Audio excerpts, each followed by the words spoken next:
Okay, If it's so not work, it's breathing. okay, all right, here we go. So last time we just Decided not to turn in the mayor. yes, Sadly. to much of your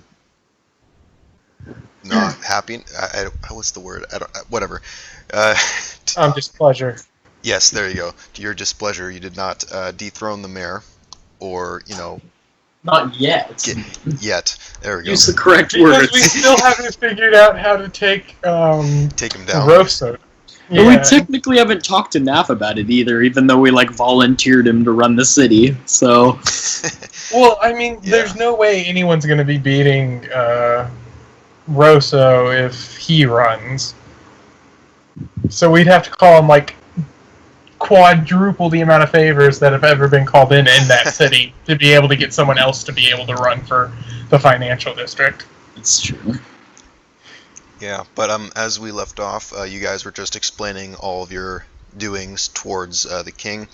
He was listening very intently and sort of faded out into black. Now we're fading back in, and so you just. So how many weeks has it been since conception? How many weeks? Let's see. Yeah. It's about. You were there. You Why are we on this right now? Because I was going to ask about morning sickness. Let's see. It was right then. She's not even here. Yeah, she's not here. Exactly. But when was it? How many? How earlier? How much earlier did you meet her than you met the entire party? That'll determine that. Probably the day after Arian got in. Okay. So let's see. There's days of travel. There's about 2 days of travel, 3 days of travel. Stayed a day. Stay a day. About like 5 days. But I think it's been about a week or so. Okay. Metagaming wise, your character doesn't know this, but metagaming so wise, it's been about a week, so nothing would show. Yet. I don't know. It could be a fast bloomer. No one knows the birth rate of Elvish people. No, not even I. I mean, I don't think they asked. Yeah. Okay. So, yeah, you guys are now explaining all your stuff to the king. He's listening very intently, and basically that's where you are right now. So, if there's anything you want to get across to him, not in the whole, basically telling him what happened. You want to mention specifics. This is your time. He also has something to say to you. After your whole spiel is done. The specifics that I'm going to lay down for the king is I'm going to step forward and I'm going to say, so as you know through the letters we've sent, there is a fortress in the wilds, and there's an army gathering in the wilds. Yes, I do recall that. We were thinking that with your aid, since it is a might makes right society, we could go in, find out where all the forts are, and one by one systematically take over the forts, and then through the decades change it from a might makes right society into an actual society where we could trade and get goods with. But we might need your support for such a thing, and I don't know if you'd want to get involved with that. It is something that I would have to consult with my advisors with, but I do like the idea. But I do recall that you sent a letter that said one of the forts you came across, yes? Or at least you know about? Yes, we do know about it. Good. This is my proposition. If you go and take over that fort, or at least drive the bugbears from there, and return to me, then I will have much sway with my advisors, and I would be able to support you in that endeavor. Does that sound good? That sounds amazing. Yes, good. Anything else you'd like to tell me, or ask of me, or go into more detail of during your travels to the cities so far?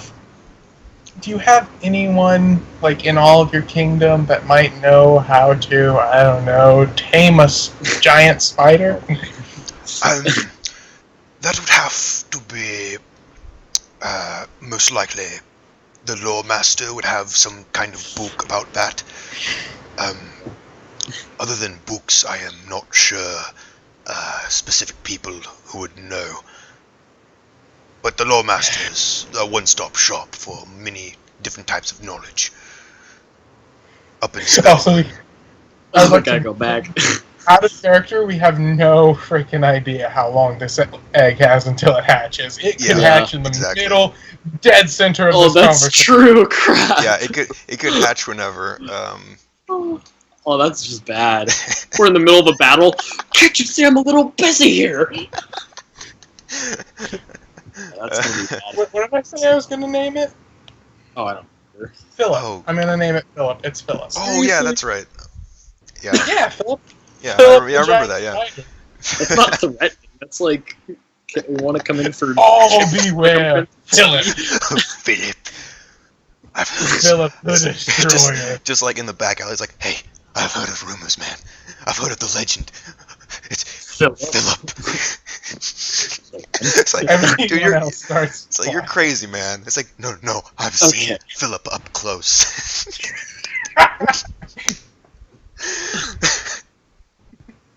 Oh, that'd be perfect. I'm gonna whisper to Sarquin. Sarquin, we're not telling him about Silverwell stuff, right? You basically gave like your like what you did there, but you're not telling about like any specifics wanting yet. Not liking the government and stuff like that. I mean, you can mention it to him. As I'm talking, and he did mention something. I'm not going to mention that he was talking about that stuff to the rat folk. I'm just going to mention that when we Did you get first, the letter about him being unhelpful? Yeah. First of all, I'm going to say, did you get the letter about him being unhelpful? Yes, I do believe that actually came in fairly recently. Did you send that very recently? Yes, I did. Then yes, and I am displeased to hear that he did not quickly help you in that regard. Hopefully he did, though. Yes, he did, but when he was sending us down there, he didn't very well tell us what could be down there. He was always evasive when we asked what was down there. And later we did learn from the rat folk that he had sent people down there. So he would have known what we would be facing. Oh, you said something, Sarquin.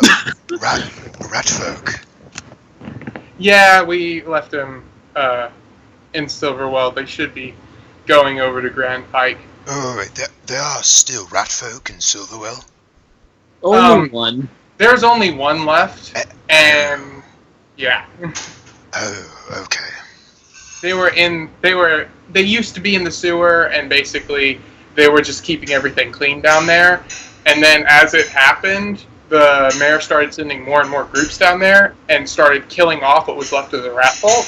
And now it's only him. And he's decided to come and help us, if that is fine with you. Yes, that is fine with me.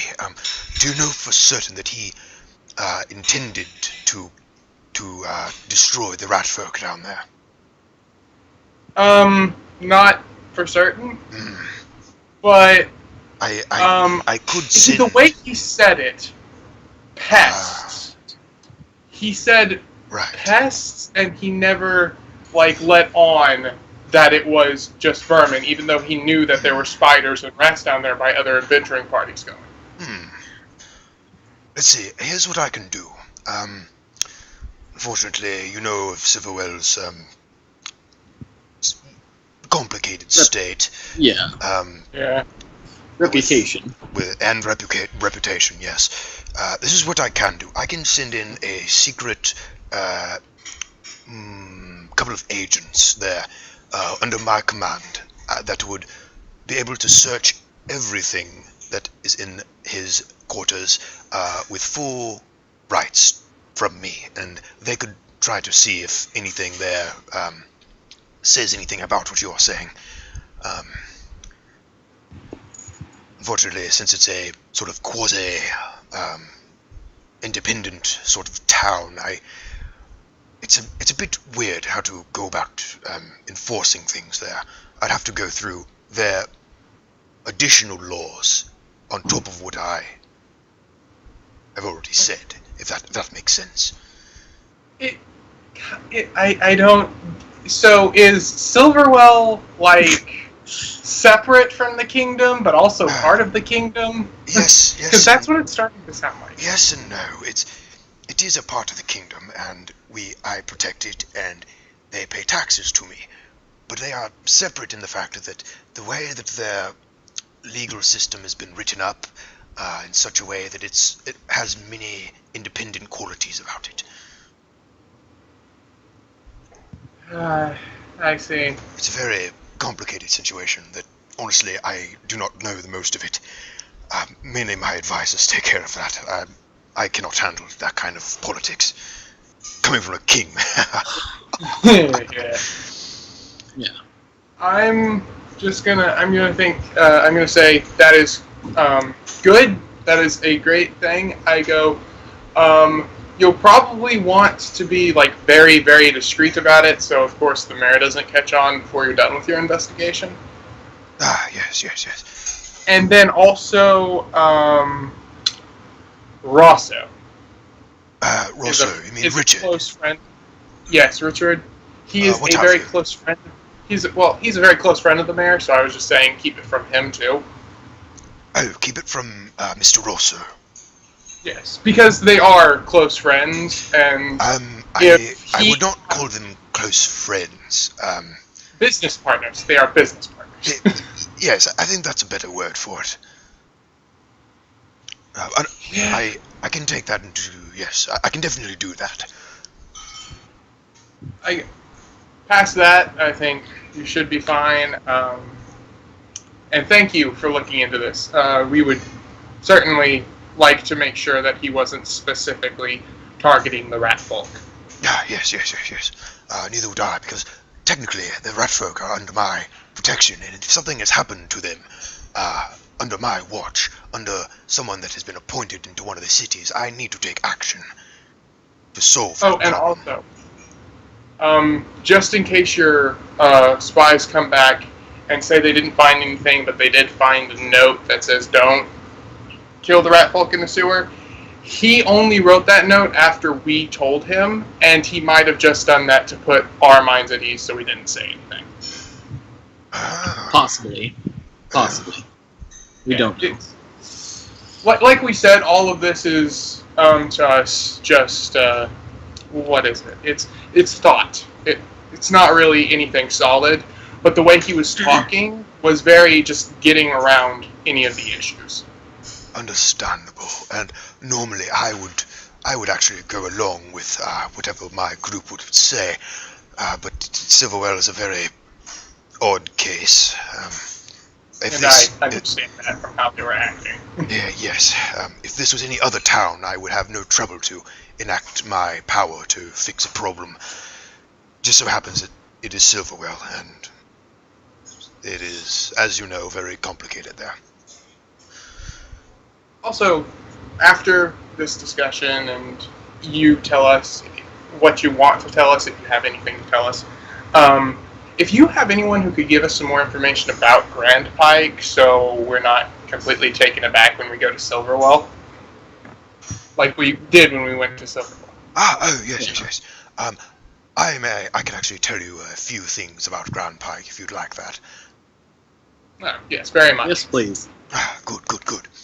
So, first of all, there's nothing else you'd like to discuss to me. I have two things to talk to everyone here about. Is that all right? Nothing else? Yeah, yes, of course. Nothing of else course that I could think of. Who else is with us in the room? Is it just Barrick, or? There's Barrick. There is Kep is there, Yep. standing off, very quiet-like. Marvin came along with you and is in the room, as well as Eben is back Weasel. that way. Weasel. Oh yeah. Weasel / Zab is there. I am gonna motion to Marvin and go, before you do get into it, also, we've allowed Marvin to come with us. I don't know how long he's going to be with our group or if he's going to stay, but he's more help at Grand Pike since he's coming with us to Grand Pike. The king goes, yes. I completely am fine with that. I have entrusted you with distributing of my crests. So if you find an individual like this halfling sir right here that you would like to bring to the group, I am fine with that. Make sure that they just know that once they take up this crest, that they are basically a part of my service to the entire kingdom. So yeah, he's completely fine with it. I just didn't want him to see the halfling in the court and to go, "Why is that halfling here?" Like, who's this? Yeah, gotcha. Yeah, because that probably would have happened after the conversation and everything was said and done. Yeah. He would have just been, do I need to put that halfling to death for hearing all of this? No, honestly, this king pretty much just assumed that he was a part of the group because Barrick allowed him in there. So it was just like, Barrick is there, he's not doing anything, this guy must be okay. So, as you can see, this king is very, very easygoing. That is a bad thing. After seeing Silverwell, staging a coup might be too easy. Don't tell him. I'm not. That was purely meta. Yeah, that's merely meta. I know that Sarquin wouldn't say that out loud. So we're gonna take you down. Oh no, he wouldn't. He likes this king because he's not a dick making him bow.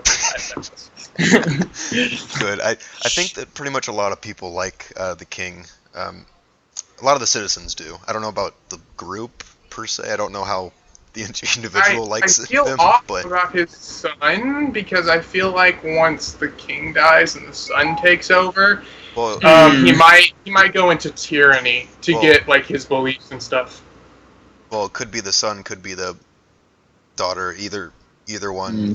You don't really know how it works, but it could be. Oh, I just assumed that this was medieval rules and the son took over. Yeah, that's pretty much what it is. But if something comes up or the king wants one of them to go into power, then that could happen. But yeah, basically it's like a medieval type of rule. So yeah. Alright.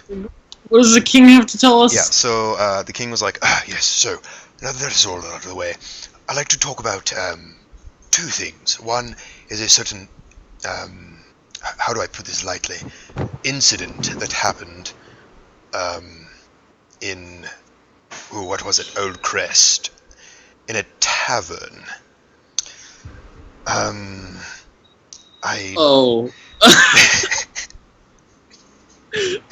just gonna look down and just scratch my head. Not look at Kep. Yeah, Kep's not really doing much right now. He's just sort of waiting, and he's like, I do know about this due to Barrick's report that he sent over, and I do like to say that to whoever that instigated that incident, please try not to do that again, and I am very glad that everything worked out and nothing bad happened from it, but please do try to be more careful in the future. You don't want to be throwing around the what did I call it, the GIF that you sent me around in places, so. And I'm just saying, and Kep's that's just the first thing I saw Kep do. I'm throwing him under the bus immediately. Kep's like, I'm sorry, it won't happen again. I promise. It was I don't know what happened there. I'm very, very sorry. My hand slipped. I was trying to get into the Arian's lap. It was like I was trying to make a point. It didn't go out too well. I'm sorry. Okay, I'm very sorry. Dude, he says he was trying to make a point throwing Ghoulhead. Wouldn't that make the king pissed? You're trying to make a point by throwing Ghoulheads at people. That is true. The king is just I lean over to Novak and I go, Kep's digging himself a hole. You sold him out. The king is like, alright, just please try to make your points in a less obvious manner next time. And he's like, oh, yeah, sorry, won't happen again. And just like, oh, good. Then he goes, okay, the other thing, I would like to reward the group in some type of way for actually doing above and beyond what I expected. Already 3 out of the 4 cities already done and reported to me. Amazing job. I would like to reward you, at least financially, as some sort of goodwill and good reward as to your good doings. I'm going to kind of put my hand up to show that I have one question for him. Yes. So, is there anyone here that can do enchantments? Because, I mean, if you just wanted to do an enchantment for me instead of financially reward me, that would be fine. An enchantment? I have not had a request like that before. I believe... Oh, here... I don't know about here in my court. I know what I can do. How about this? There is someone in Voria, the Dwarven lands, who can do enchantments. I can have a favor done. I can mention your name, what you look like, and then through that agreement, he would give you an enchantment of your choice. He is actually the best enchanter in the entire lands. Would that work? That would work. Good. Unfortunately, I cannot bring him here. You would have to go to Voria and meet him. I'm sure something that will happen will take us to the Dwarven lands. I mean, I'm sure we'll find something in the wilds that has to do with Dwarvish culture, and we can bring it there and use that as an excuse. Yes. And the way that it's going on in the wilds, I do believe that it might come to that. So, yes, I will get that situated. I will have that sent out, and he will know. And you may choose a one. Fortunately, I can only do a favor of one.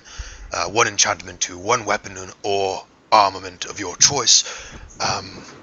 He will give you different types that you can choose from, and he will take it and enchant it for you. I have the happiest look on my face. Look like a kid at a candy store, but the candy store is like 300 trillion miles away from me. It's a journey away. You're just like, Yeah. oh, I can't wait to go to Dwarvish lands now. It's like, I can't wait. Wait, what city did he say? Oh, he didn't say a city, but he you can ask him what city. I'm gonna say what city should I go to find him? Oh, I'm so sorry about that. Here, let me double check. It is Smith's Retreat. That's what it was. Smith's Retreat. Yes. If you don't know that one, it is the one by Grandar Mine, the most productive mine in all of the Dwarvish lands. And also, by the way, it's on the map too. So when I go back to the map, you can see where it is. Heal. I put down Grandar Mine, and my phone corrected it to Granddad Mine. Yes, that's what it's going to exactly be called. where we're going. Granddad. Yeah. It's the Granddad Mine. But that's what that was. So he's like, the king is just like, so I am assuming that you would not like any other financial help, Mr. Sarquin, then, since you would be. No, that's fine. I'm good with the enchantment. I think by far, master enchanter enchanting something is payment enough. Yes. Your Honor, would you have... Yes. I understand you could help us financially. Is there anything else interesting that you may have that you could give to us in exchange for financial money? It's like a wink, wink, nudge, nudge. Give me a powerful magic. or anything that would pertain to my particular set of skills. Does he know? He does not know. All he knows is that you're a magic user. Doesn't. Because that's all that you I know, show. but I don't want to tell him. Yeah. Especially when his daughter's a paladin and his son is a cleric. Yeah, and they all worship AMA. No thanks. And he's so I'm just gonna say that, and I'm gonna assume he just knows magic. So that's all he knows. Yeah, all he knows is that you do magic things. Like, you summon bats, and you Yeah. destroy Yeah. So things. anything magic-like, I guess. Yeah. You could say. He's like, oh, let's see. Do you mean, things like potions, or artifacts, or Oh, what are you, I do like artifacts. Artifacts interest me. I don't know if, that is available or not. Oh, obviously not that. He's sort of muttering to himself, like trying to think about what he could give you.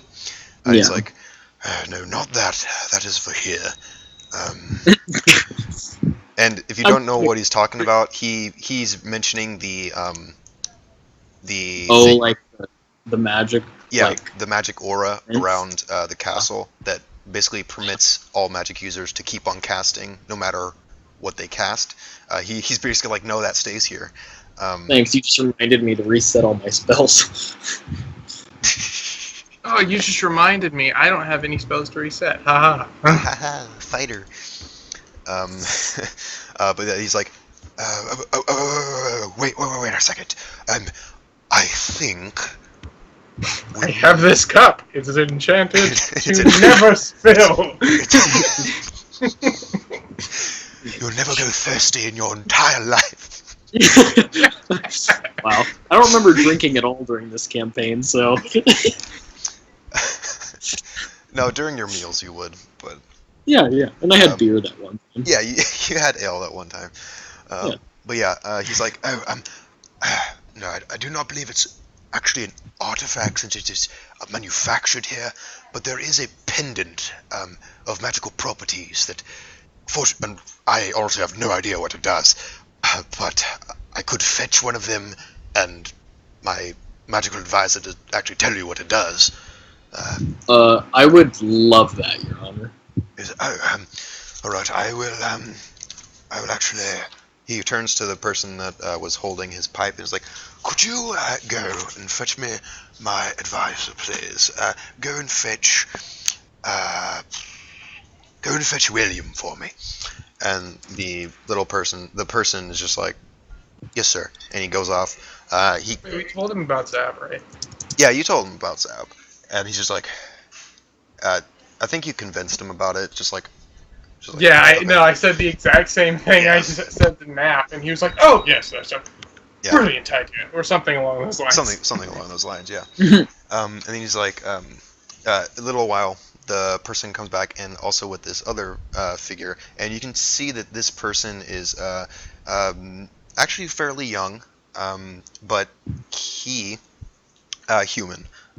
Most of the individuals in the King's Court are human, and this human comes up. You can tell by his his wardrobe that he is some type of magic user, either a wizard or a sorcerer. And the helper is just like, "Here you are, sir." And he's like, "Oh, thank you, William. You brought one of the pendants, yes?" And William says, "Yes, sir, I did." He's like, "What do they do exactly? Because I wish to help out the group, and I have no idea what that does."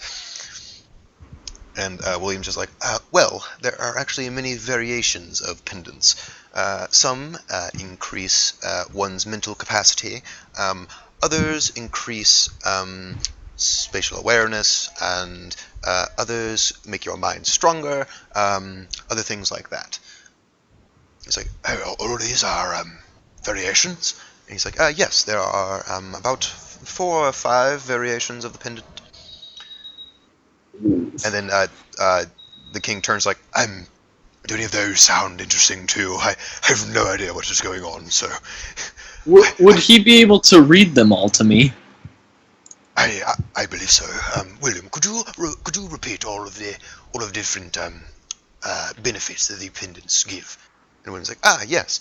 One pendant, as I said, makes your mind stronger, and it makes you more resistant towards mental attacks and things like that. especially in dire situations. Hint, hint, that he's talking about will saves.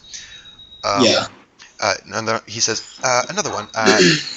It increases your intellectual capabilities, an eye-widening experience, to say the least. Another one.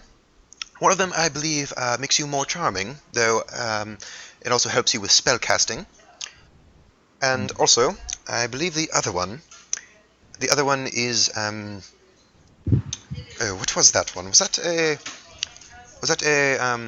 oh yes, the other one, yes. The other one, the last one, the one of the four, would be to increase your, how do I say, I believe your street smarts, to put it plainly.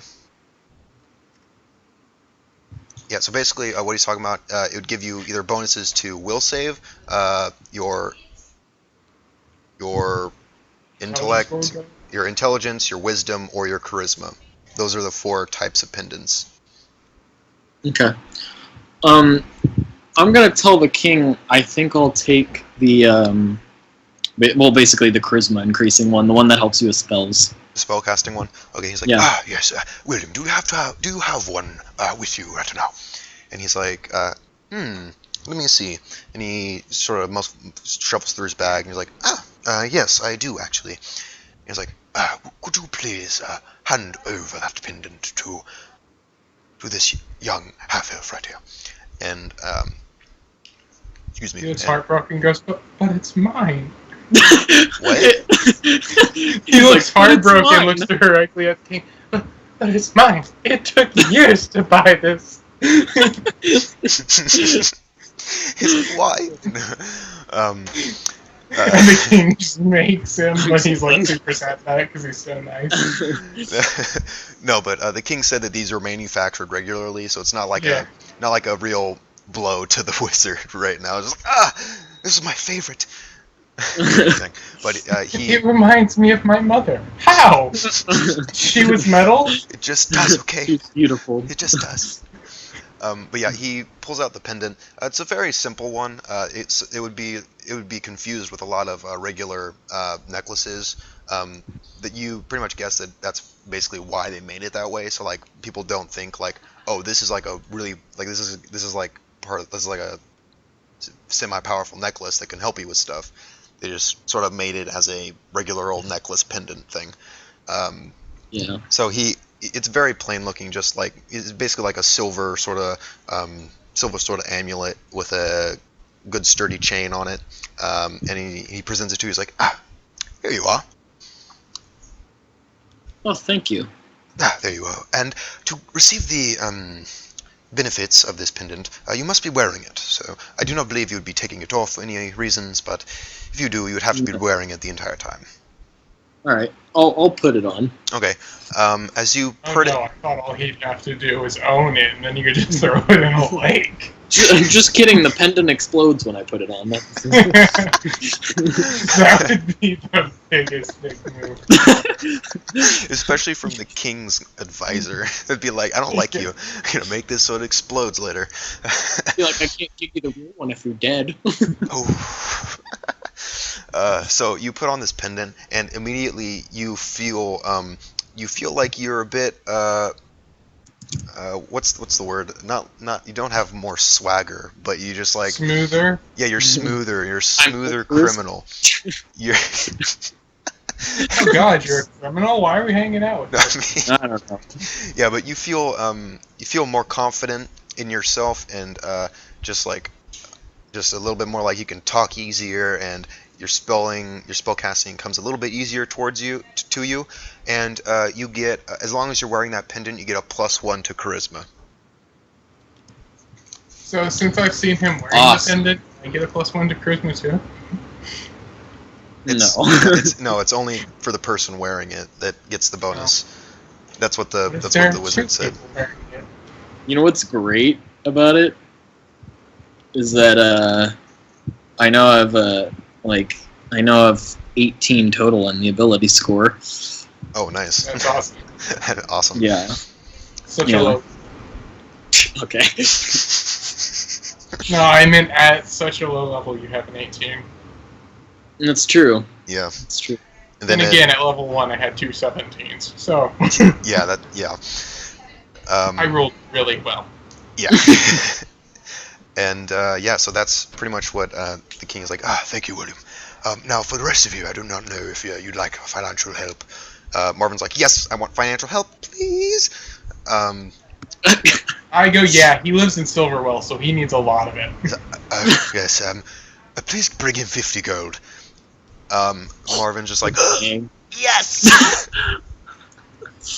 Marvin, we told you to come with us. Like, I'm staying with you guys forever. Awesome. So, I guess give him the crest. yeah, I give him the crest. I would also like to say 50 gold is like worth way less than the magic enchantment from the best enchanter. No, yeah, Well, actually, I don't know. Well, he didn't Well, say it it was like. depends on what. Yeah, it depends on the enchantment, because the king didn't like say what type of enchantment he would offer. Like he'd say that he would put in a request for an enchantment done, and the enchanter could be like, I'm only giving him like the bare bones thing, or it could be like, since this person's part of the king's group, I'm giving him a bit extra. The king doesn't know what he's gonna do. He's just gonna put in a general request for a free enchantment. So He's like, a free enchantment? Fine. I'll enchant your sword to give you fire damage. Guess what? You gotta roll a D1. It's +1 fire damage no matter what. Good luck. Yeah, the king just does not really know what the enchanter is gonna do, but yeah. Well, I mean, when we get there, I'm assuming you'll have more money. Yeah, Unless I like. and you can always buy be it. like, hey, I'm gonna upgrade that free one. Like, what's your prices? Let me upgrade it to that. You can do that too, yeah. Yeah, I'll pay for a level 1 enchantment along with the free one, so you can upgrade it to a level 2, something like that. Yeah, something like that would work out with him. Yeah, that'd be good. And then the king goes through everybody else. Then he's just like, I do know that some people are not here right now, and I would like to give something to the people that are not here. So I will give Beric some of my own personal gold, and he may distribute it to the other people in the group. And whenever Kep comes around, we can, decide what he gets. If it's just gold, Sounds good. or if he's that'll be just like a backtracking kind of thing. So he'll Sounds get good. the thing right now, but he won't actually get it until he actually knows. We won't hear the story of it. Yeah, we won't hear the story of it until later on. So Wait, so when is Cap coming? should be 15 or so. No promises. Yeah, no promises, but yeah, maybe 15 or so. But that's fine. But yeah, so I like how he's like, oh, I can give you financial help, and all of us were like, no, we don't want it. I know. I really thought we that, want something else. the group was just going to be like, yeah, give us gold. Come on, we can buy anything with that gold.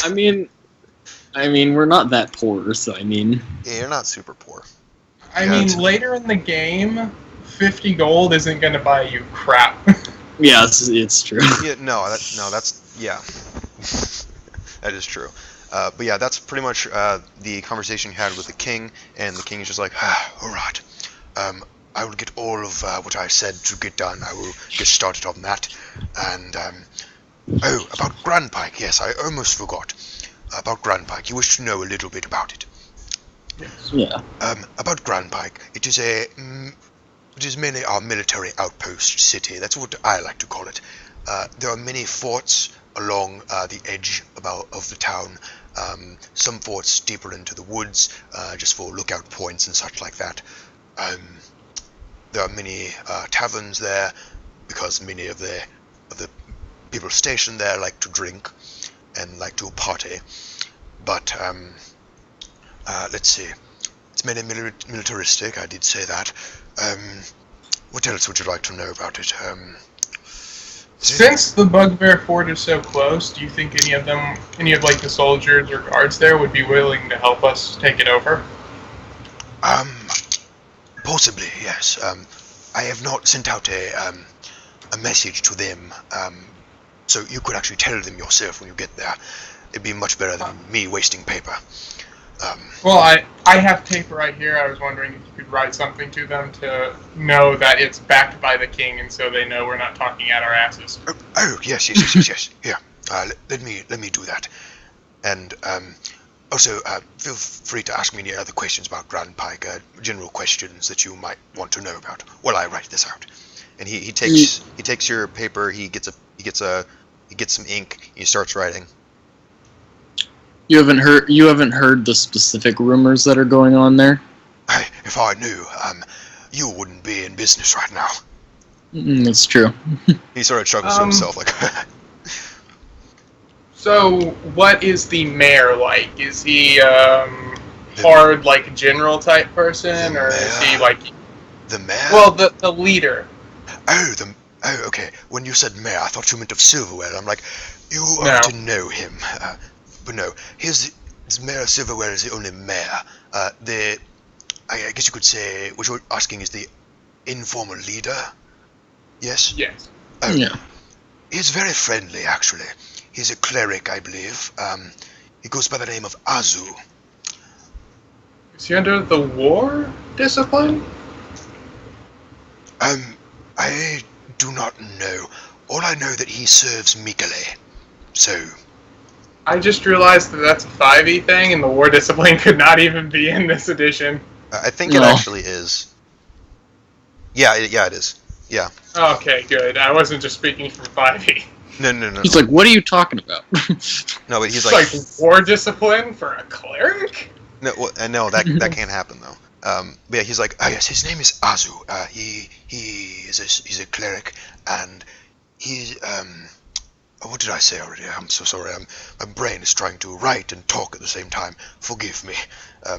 Here, let me finish this first. He finishes out the note, hands it back to you, and it says basically what you needed it to say, that this whole entire thing is backed by the king if they choose to go along with you. So you basically have the seal of approval from the king about asking. Well, that's what I needed, because I figured that it might be a Silverwell situation where you say there's a bugbear for it. Mm-hmm. We don't believe you. And then, like, why would we help you, sort of thing. Yeah, definitely. Yeah. And the king's just like, okay, now, about Azu. You want to know a little bit more about him? Yes? Yeah. Favorite color, anything that can get under his skin, stuff like that. Oh my gosh. I do not know that. I do not know him too well. But I do know that he serves Mikale full-heartedly. I also know that he's a half-elf. And I believe that people call him the Prophet in Grand Pike. I have no idea why they do, but they call him the Prophet. Some sort of nickname or something. I have no clue.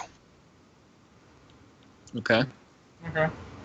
Sounds menacing. It sounds both ominous and a good thing if he's a good guy. So, oh yes, I can assure you he is a very good man. You have to be at least somewhat good to serve the goddess of nature and life, so. I'm not going to say what's on my mind because that might make him angry. Oh, don't do it. No, he was talking about Mikale, the goddess of nature. No, what I was going to say is that someone could easily fake. Oh, yeah, gotcha. Yeah, and that might be like fake. No, don't do it. Yeah, okay. And I was going to be like, no, that'd be a bad idea. Yeah, gotcha. Yeah, especially in the room where they're guards and they're like, hey, who's this dude talking about? Like, yeah. But, yeah, but he's like, yes, is there anything else you'd like to know about Azu? I mean, I don't know much else. Would you like to know maybe... there's also another famous person in Grand Pike, if you'd like to go and meet him. Oh, sure. I mean... Oh, yeah. Always, if we can add him to the band, I mean, more the merrier. I do not believe he is the fighting kind, but... we could always use someone to do battle strategies before we go in somewhere. I mean, you know... Well, I do not know what he does, but he's very famous around Grand Pike, and actually, to any person who he's come in contact with, that he calls himself the Weaver, and people have given him that name. Again, I have no idea what he does, but or even Makes clothing. what his true name is, but there you go. If you ask for the Weaver, they will know where he is. So. But that is all about Grand Pike that I know. I know. That's a fair amount of information. Thank you. You are quite welcome. And I do hope that your travels are safe going towards Grand Pike. I wouldn't want my group to come into any trouble and get hurt along the way. By the way, It'll be nudge, okay, nudge. Your Honor. We can get him. Wait, who are you nudging? No, I was saying I don't want my group to be to get in any trouble You're along like, the way. nudge on a Wink, wink, nudge, nudge. You're going to die. Oh, I don't know. I'm Maybe. sending you to your deaths in Grand Pike. I mean, know people are what trying to a kill goof me. People are looking for you. I mean, we're not in a good situation. yeah. Oh, if things go bad for like the trade between elves and We know who's to blame. yeah, it might be bad. We'll fix it. Don't worry. We'll fix it. Yeah, you'll fix it when you like usurp We the destroy mayor the and take it over, necromancers. and then, Well, maybe. Yeah. yeah, you'll exactly. fix it. We'll But yeah, fix it. the king then goes, would everybody like to stay here for the night and rest, get their sleep, and then go on to Grand Pike in the morning? Or would you like to just go there now? It's up to you. We haven't slept in a while. I don't know. We probably should. If so, you will be greeted with the finest breakfast that all of the kingdom may can offer. Yeah, let's do it, Sarquin. I They got like quality if I eggs was and holding toast. anything, I dropped it, and when I heard the finest breakfast. Oh, dude, we're staying. Are you kidding? Screw the sleep. The food's what we're here for. Sarquin, you weren't holding anything, but you weren't, so your jaw dropped. That's what you dropped. You're like, duh. I've had some pretty fine breakfasts All in the City of Leaves. I want to see how humans compare. I say we just go to bed now, and so we can skip to the food. Exactly. Falls down on the floor completely. Like, all right, King Knight. Okay. I'm grabbing my Is blanket. that normal? Is that normal for an elf to do that? Oh my gosh. Food's involved. Oh my gosh. Okay, yeah. So let me just move the king over, and wait a sec. I just want to get up the sun again, just in case he shows up. I don't think he will, but just in case, so I won't have to find this later. All right, so are we sleeping then? Yeah, you guys are gonna sleep then, I believe. Okay, so you guys are then escorted to very, very nice rooms, guest rooms off to the side. Much better than any of you have stayed in any tavern. Sarquin, you notice that it's very different from the beds you're used to in the City of Leaves. That the City of Leaves are more ornate, and they are more, grander, if you will. Yeah. But the humans and they're very comfortable, but they're just not super over the top, sort of decorated or anything. I wonder if they'll get angry at me for this. I take out my sword and start carving a really ornate design into the bed. No, don't do that. Do you want to ask the king if you can do that? Yeah, I'm gonna ask the king if I can do that. Okay. The king's like, what kind of carvings? I go, kind of this pattern, just different, so it's not associated with the City of Leaves. I kind of point to my armor. Here, hold on. Bring me a scrap wood. He brings a piece of scrap wood, from a piece, for fires and stuff. And he's like, here, could you maybe do a design on this to see if I like it or not? Okay. I was take out gonna my go to bed for breakfast. Design. You can go to bed. I'm just doing a design. Just do a design. Listen to you carve wood. Wow, riveting stuff, guys. I'm gonna have you roll to see how well you carve. Can I roll with advantage since I have done my own Yes. armor? Yeah. You'll definitely roll with advantage. But I just want to see if you're carving. So, what would it be? That'd be like a. Isn't there like a crafting sort of skill? Oh, yeah, there's craft, but Yeah, just it's the same for all of them. yeah, I guess. just do that. That's fine. So 1. Oh my gosh. That should do it. I think I need the second roll. Yeah. Oh yeah, that definitely do it. So you see the once you're done with the carving, the king takes it back. He's like, "Oh, I quite like this. Yes, go ahead. Go right ahead." And he seems pretty excited about it. Yeah. So basically, all the time I spend that I'm not meditating, since I only have to meditate 4 hours, is going to be carving that. Yeah, very intricate. Going to be very careful with it. Yeah, so you don't chip the wood or crack it or anything. Yeah, gotcha. Yeah, so that happens. Honovox sleeps. He just is like, I want that breakfast. I'm gonna crash. Yeah, I'm gonna. Good night. And then very soon morning comes around. Everybody wakes up or stops meditating whenever you meditated, Sarquin.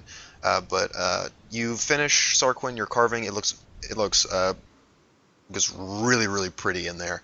Has a very distinct look to it because it's not fully City of Leaves style, and now it's not really a human style either. It's sort of a mixture of both. So it's a very unique sort of room. It's half elf. It's a half elf. It's a half elf room. Awesome. Every time this is gonna be the main guest room right now because I carved all of the wood. Actually, yeah. I'm just gonna look at Sarquin really impressed. I like the design. Yeah, actually, thank you. Actually, when you walk out, the king actually walks into that room. And he's like, "Oh, this is amazing." I go, thank you. I carved stuff in my spare time because, being the guard in the City of Leaves, you normally don't see much. So, understandable. Yeah. I am very glad that you brought your skills to my household. I'm very impressed, very impressed. And he's just he's nodding to himself, and he's just saying that over and over again a little bit. He's like, yes. Oh, very, very impressed. Very impressed. Very impressed. And he's like, when you are ready to go eat, go to the main quarters. You should see a main dining area. I'm already in there. Yeah, you're already in there. I don't know what you guys do. I'm going to him and I go, well, enjoy what I did to the room. I had fun doing it. And I'm going to walk to where the dining room is. The dining room is. Everyone's in the dining room right now that wanted to be there. You also see that since it's breakfast time, you also see the princess and the prince. Hey, that actually worked out. That I actually needed him up here. But they're both eating with obviously guards around the area since they know that outsiders are here. They're not intimidating or anything. They're just looking out to see. It's like, okay, they're eating sort of thing. But you see them eating by themselves, sort of off into a corner. And you see various guards eating breakfast, and you see the group eating breakfast as well. Onavok is eating breakfast. Onavok, out of all the food that you've ever been served, this is it's the best, because you being raised with who you were raised with, this is eating just meat all the time. Yeah, this is a 5-star meal, man. To you, this is a 5-star meal. I'm not even paying attention to anyone. I'm just scarfing it down. I'm putting it in my pockets. Conflict. There is an internal conflict when Sarquin gets in the room of whether to sit with Onavok or to sit right smack dab next to the prince. I mean, you could because do it's so. He's like, oh, that is just so weird that they're sitting alone. Maybe I should go and sit by them. I mean, there's no seats taken over there. I mean, you could. The guards won't really do anything because they're just like, okay, they'll just watch you closer because not to try anything. But it's gonna be like, you can definitely do that. Come sit down. This food is so good. And as you said that, a waiter comes by and he's like, sir, would you like some more? Oh, of course! I love the food. Very good to hear. And he puts another plate down in front of you. And he goes like, if you need any more, please contact me. Or another one. How many you got? Oh, for guests of your honor, we have as much as you'd like. Oh. Okay, so that hit me out of the internal conflict, and so I'm gonna awkwardly sit down next to Onavok and go, haven't you eaten normal food before? What the heck is normal? I'm gonna start eating on the plate once they bring me. Okay. So a waitress comes by and gives you a plate. You start eating it, and like out of the food you've had in Old Crest and all that stuff, it is by far the best in Grey Rock. But you can taste that, like, the elves are a bit more sophisticated generally. It is so good that my guy's a racist. No, I mean, like, this is just like well, the elves have been developing this stuff for like hundreds and hundreds and hundreds of years, so it makes sense that they're a bit more sophisticated in a lot of these things. But you think there's like, oh, this is actually pretty good. I mean, it's like it's not the best you've ever had, but it's like, oh, this is that's really good. Like, what all is in front of me? Like, what all food have they prepared? Basically, dude, there's eggs, there's toast, there's milk. You got it all. Yeah, basically, yeah. It's pretty much whatever you want. They pretty much have it. They just kind of have to make it. But like generally, like they give you like a basic sort of meal, sort of like, but it's just like higher quality of that. Then after that, if you don't like that or you want something else, they'll bring it to you. I'm gonna, as I'm eating, I'm gonna go, yeah, this is really good, and then I'm gonna add in some like critiques of like recipes that I've seen before, and say if you added just like this much, it would be just a tad bit better. And I'm an elf, so I don't know if they're gonna be like, oh yeah, no, that sounds like really good, or they're gonna be like, oh, this motherfucker telling us to do stuff. You see a waitress like, I will note that and see what the chef has to say. Chocolate cockle dog is the best food I've ever had. I grew up in the city of leaves, and elves, the master chefs, have had a lot more time in their lifespan to develop their food. So our food is just a tad bit finer, because we've like had hundreds and hundreds of years to like figure out, oh, no, this is a bit too much sage. If I add this much sage, it'll be much better. It's really weird, but elves have I'm just a lot trying of to free help. time. Yeah. I mean, we live for like 1,000 years. Elves have a lot of free time.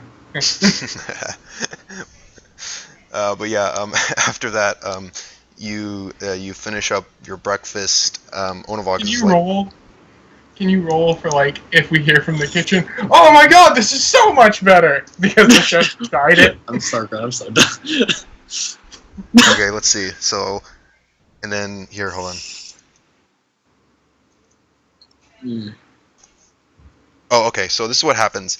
You hear, you actually see that the waiter that came up to you and was like, yeah, I'll tell the chef about it. He comes back to you, and then he's like, the chef would like to thank you for your little tip. And then he sort of just backs off and is like, would you like anything else? To like everybody. I say I'm pretty full, but this bottomless pit could probably use something. I point to Onavok, who's been like scarfing down everything. Dude, you look at me and I've finished my second plate and I'm slumped over like a fat cow. He's like, I go, never would you mind. like any more? So, I'd take that as a no then. If you change your mind, let me know. Okay. I'm kind of like face palming, and I'm just like, oh my gosh, you uncultured swine. Oh man. But yeah, after a while, you you hear the chairs and like being pushed back, and you see that both the prince and princess are getting up and they're about to leave, and they're walking past you guys, and Princess Charlotte sees the group and is like, "Oh, hi!" and she waves very friendly at everybody. And Charles just like he looks over, and he just sort of does this like head nod, just like, "Hi." He just looks back, and that's about it. When he nods, I go, do you know Tom?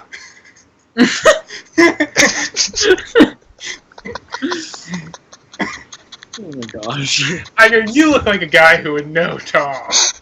Alright, you gotta roll for it. You remember 75%. Yeah, roll for it, man. If it's more than 75%, we'll see what happens.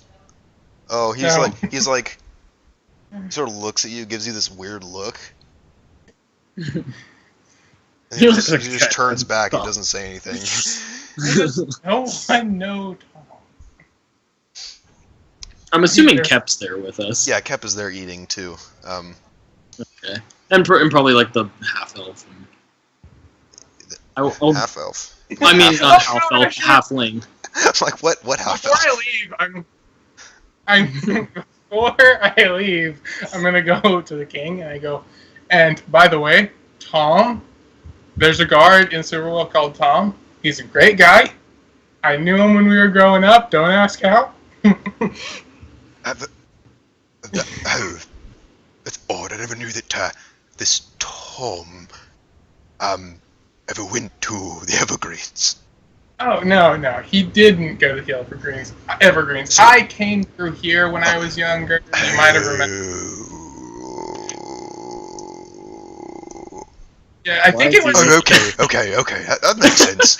I was like, why is he think it drawing was like that? when I was like 14 at the time. Not 14. I was like 30 at the time. My parents had come through here with a caravan. They were going to talk to you about something. I didn't hear anything, because I was a kid. Man. Oh, that roll was to see if he caught your like story, if it was like true or not. He thinks it's true, so he's like, all right, it's a bit odd, but sure. Thank Yeah, you for the food, King. I go just You're quite you know, welcome. I go just if you ever want to like get a guard who's trustworthy, Tom. Go to Silverwell. He should be outside the mayor's office. Ask for Tom. I should Fine. say that Saw Quinn recommended him. Yes. I'm keeping a straight face, by the way, but I can't help but laugh. Gotcha. In Sarquin's head, he's like having hysterical laughing fit. Yeah. He doesn't believe that this is working. Yeah, well, it's working. Yes, you should say Sarquin's in him because I go the look on his face. It'll just be joy and a bit of confusion because he won't know that I have like this much power to like recommend him. But he's a good man. He's hardworking. Trust him. Oh, it is very odd to hear that from a person who works in Silverwell. But I mean, if he is that good in Silverwell, I mean, that speaks good on his character. Then Yeah. I will take that into consideration, and when a position opens up, he will be one of the ones that will be up for consideration for hiring. Yes. Whenever we come back here, Tom will be here. I'll have to roll for that, but oh my gosh. Yeah. We're just messing with everything in this campaign. I'm just messing with it. No, We're just gonna destroy the whole world. It's fine. inevitable. I like this. I like this thing that you that you find this little tiny thing, and then you just run with it. I love it. Tom. Like Tom. Oh, Tom. Yeah. So after that, Thinkin's like, well, unfortunately, I would love to have you stay here longer, but I. No, let's get on the road. Yes. Yeah. I'm gonna hobble. Gonna hobble. Yeah. So that's that. Here, I'll move you back over this way. Ooh. And Smith's Retreat is the one to the left of Steelhaven, by the way. That's the one that Grandar Mine is connected to, right in the middle, for the Enchanter. Mm-hmm. And Well, yeah, we're doing that after we done. Yeah, after all this stuff. Bugbears. Yeah, but yeah. So then the king's just like, all right, I bid you farewell and good luck at Grand Pike to whatever is going on there. Goodbye, Your Honor. Thank you again for the food. You're quite welcome. And with that, Barrick leads everyone out, and he's like, all right, let's go to Grand Pike. Homebrew, I didn't know you could eat that much, but I didn't either. good on you then. Thanks. I'm just gonna like reach back and like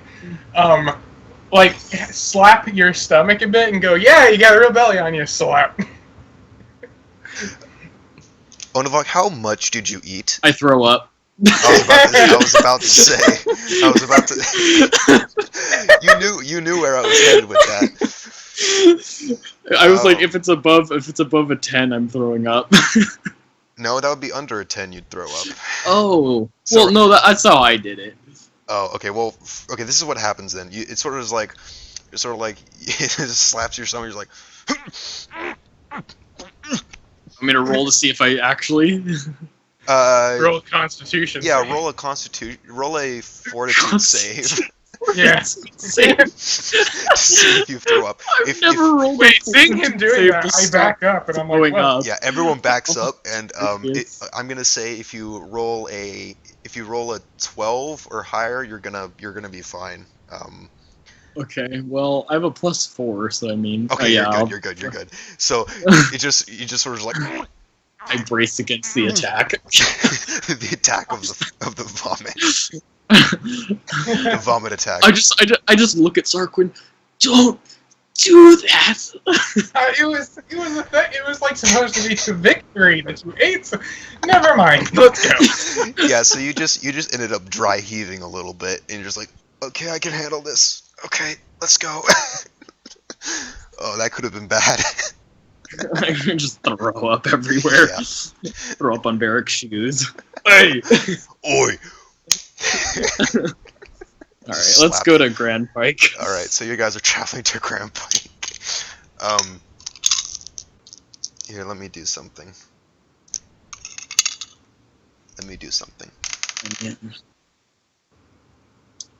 Okay, that's that, so that's not gonna happen, but okay.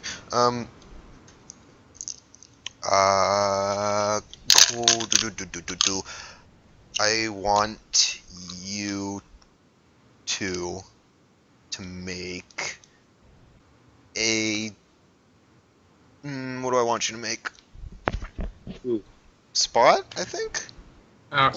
Yeah, I think spot. Yeah, spot. Do you want to make one for Kep, or should we just not, since it's not here? No, I'm not gonna worry about that. It's not gonna be. Oh, I win. Oh yeah, you definitely win. No, he doesn't. Okay, so Sarquin, Onavok, you're just looking at the sights, looking at the path to Grand Pike. Sarquin, you notice that as you're traveling, you notice way in the distance a bit that there are figures there in the road coming towards Grey Rock. Do they look like the necromancers? From the distance that you're at, they're still like figures, so you don't really know, but you can see that there are people walking towards Grey Rock. You just don't really know who they are. I'm gonna alert everyone that there are people walking towards Grey Rock, and I can't tell anything past that. Okay. Bear's like, alright. I go. Be ready, because we did meet necromancers on the way here, so this could be like a hit squad. Oh, well, that's right. Alright, everyone, be ready. Wait, do we have the two guards that were by the barrack now? No, the two guards were sent off to defend Old Crest. So. Okay. Because they went to Grey Rock and then they were sent back because they were under direct order from the king to go back to Old Crest to defend Old Crest from the raids. So Nick and Avon are unfortunately not with you. But yeah, these people are moving closer and closer and closer. You out of the time. I want to see if they see you. Can I Or- take out my bow? Oh Like yeah. when I saw them, could I have taken out my bow and I have like an arrow in my other hand? So if I do see that these guys are trouble, I'm just gonna like pull an arrow and pop one off. Oh yeah. Gotcha. Yeah, sure. You can definitely do that. Since you're not in combat right now, you can definitely just switch out weapons and do anything like that. So, Would it take like a bonus action and then an action to get out like say a bonus action like say drop the bow and then another action to say like unsheathe my sword and get that ready? actually, I believe dropping weapons is a free action, so you can just do that Oh, whenever. okay. The bonus action would be, I believe, picking it up from the Oh, ground. okay. Yeah. I think that's the way it works. That makes sense. So you can drop it. You can drop weapons as much as you like. That doesn't hurt you, basically. So, Actually, it does because you just dropped a weapon. well, I mean, it doesn't. Yeah. I mean, it doesn't hurt your overall combat, I have to pick it up. your overall combat movement, sort of. So, Yeah. yeah, you can just be like, I'm done with this bow. Toss it off to the side, and then unsheath your sword. Just go crazy. Did they see us? Or do I not? Or do we not know? Do you want to make another roll to see if you noticed that if they noticed you or not, or Yeah, what would that be? Notice if notice. notice if notice? Just Would do that be that would be a sense motive, right? Yeah, sense motive. Should I make one too? Yeah, sense motive. Okay, you Oh, don't, Sarkwan, now he does it. Yeah, Sarkwan, you don't know if they've noticed you or not. Onavok, you can tell that they've noticed you, and you and because of that, you look closer at them, and you see that the one in front is like waving, like their hand at you, like waving, like so, like hey, sort of thing. I won't do like a super big wave like up in the air, but I'll kind of put it by my side as like a hi, but I don't know if I know you wave. like unsure wave. The unsure, just like hey. Yeah. Wait, would I see them wave or? Yeah. Once they know, like once Onavok and them know that they see each other, you see the one hand go up and start waving.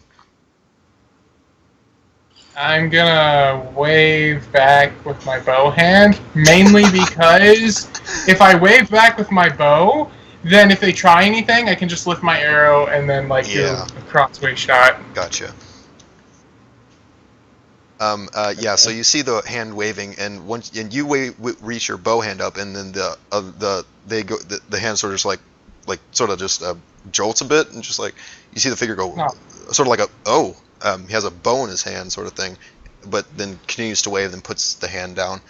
I hit an arrow in the other. Who is it? Shoot him. Attack! Okay, so I have a question. Are you going to sort of just move out of the way of this like group that's coming towards you, or are you just gonna see who these people are? I mean, I'll see who they are. Yeah, Like, I just want to know what's gonna happen. Personally, on my end. if they're gonna keep walking, I'll move out of the way. But like if they're just like gonna come through and we're gonna meet past and talk, then I'm not gonna really move out of the way because. Well, it seems So like basically, if they're just gonna keep moving.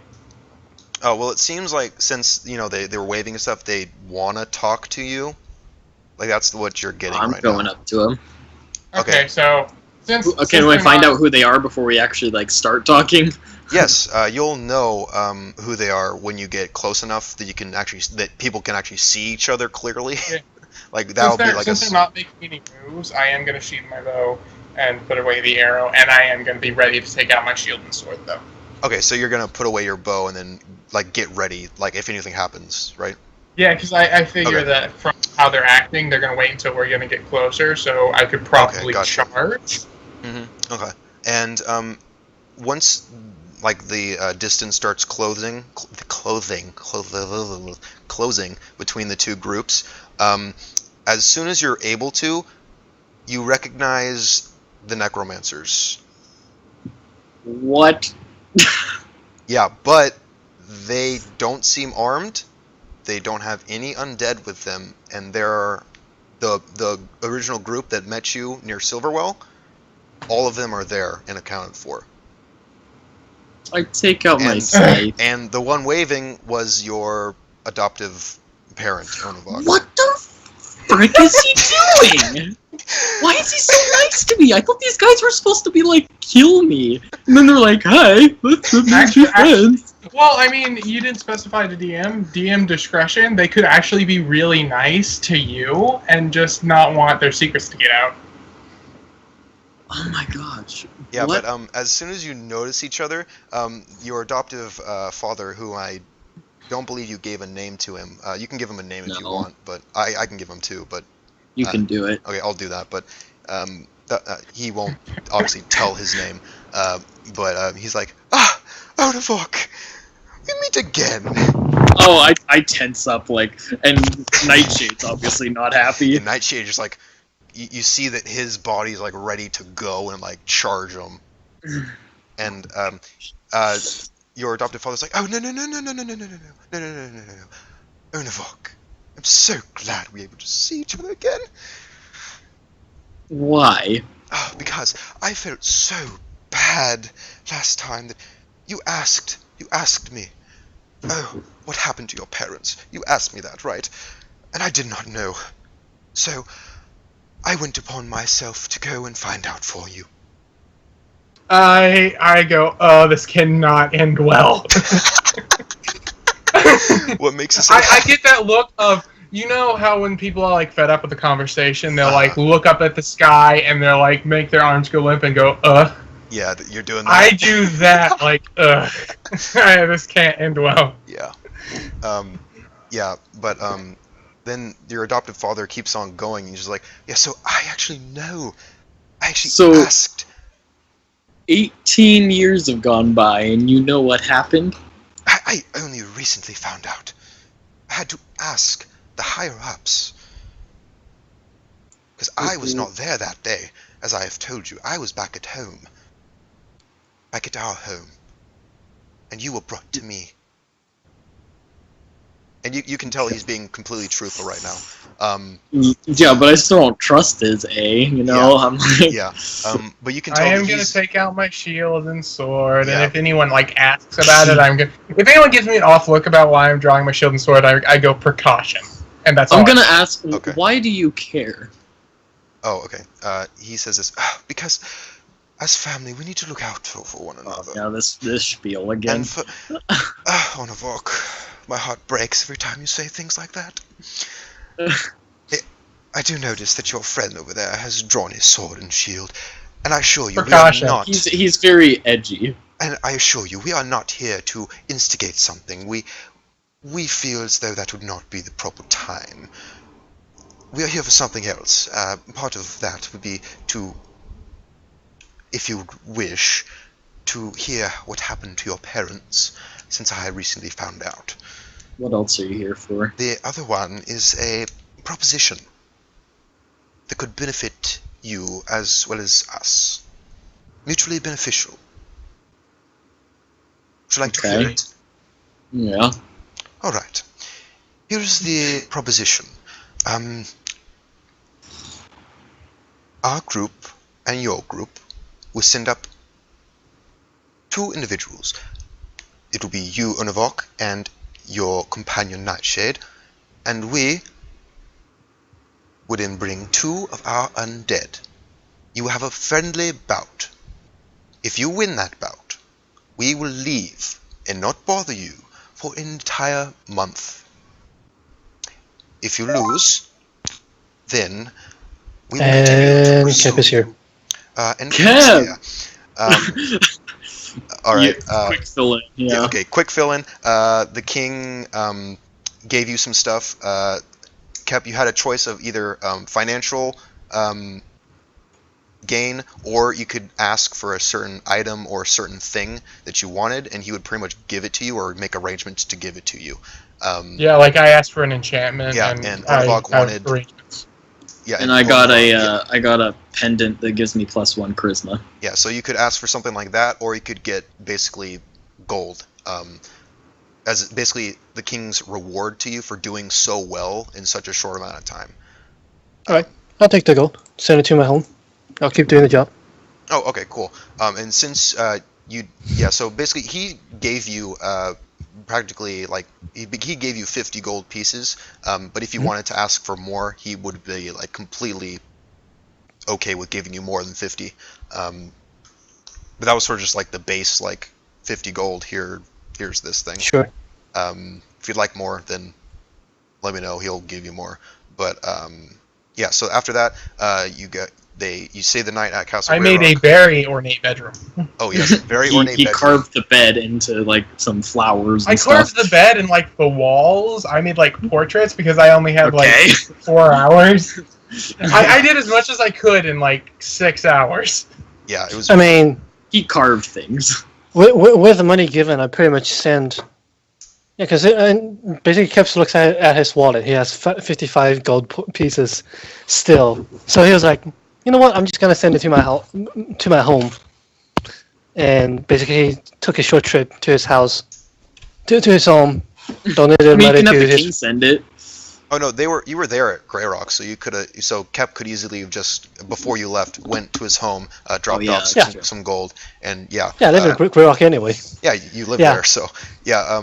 You. Parents, family, whoever Yeah. can benefit from it. Oh yeah. So here just a quick backtrack to what happened then.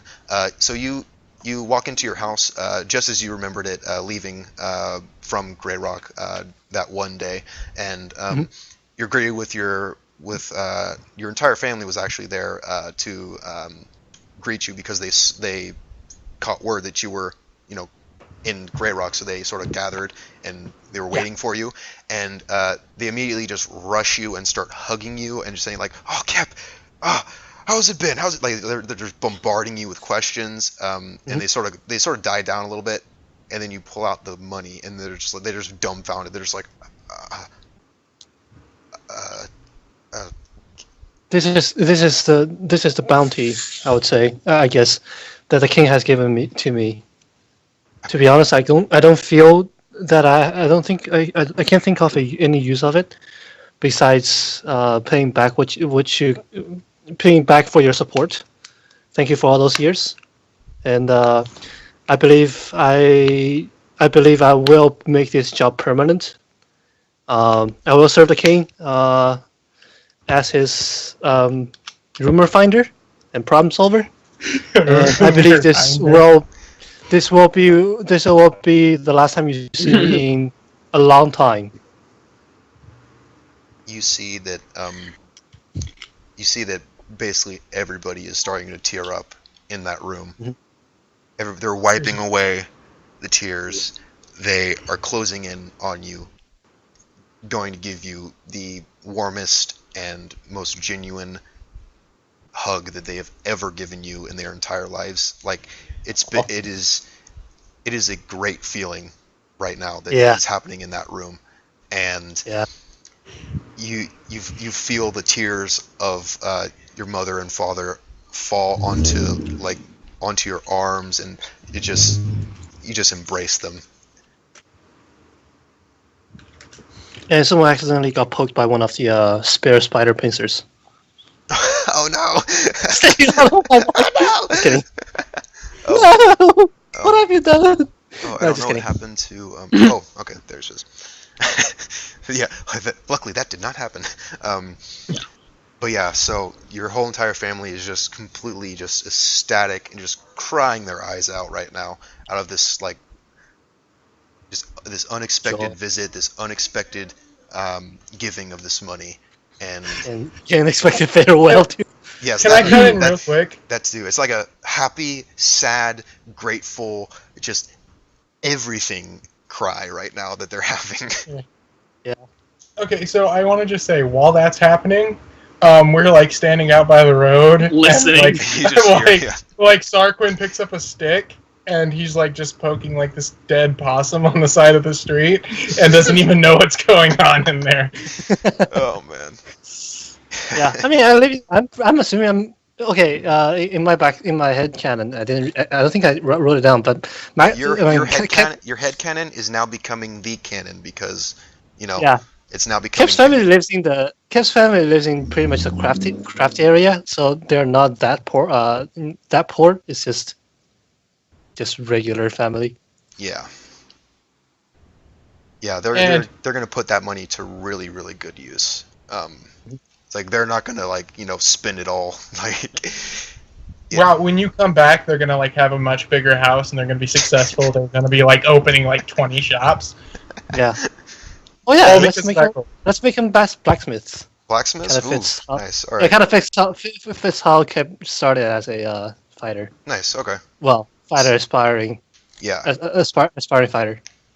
All right, yeah. So they have this like little shop behind their house that they go to and do their thing. And with that 50 gold, you expect them to, first of all, get better equipment and basically better marketing, like for like Grey Rock as a whole, and like improving their craft. So you pretty much already know where that money is going to go towards, but you don't know exactly how that's going to pan out in the future. But you know that you're going to have a hand in what's to come. So Cool.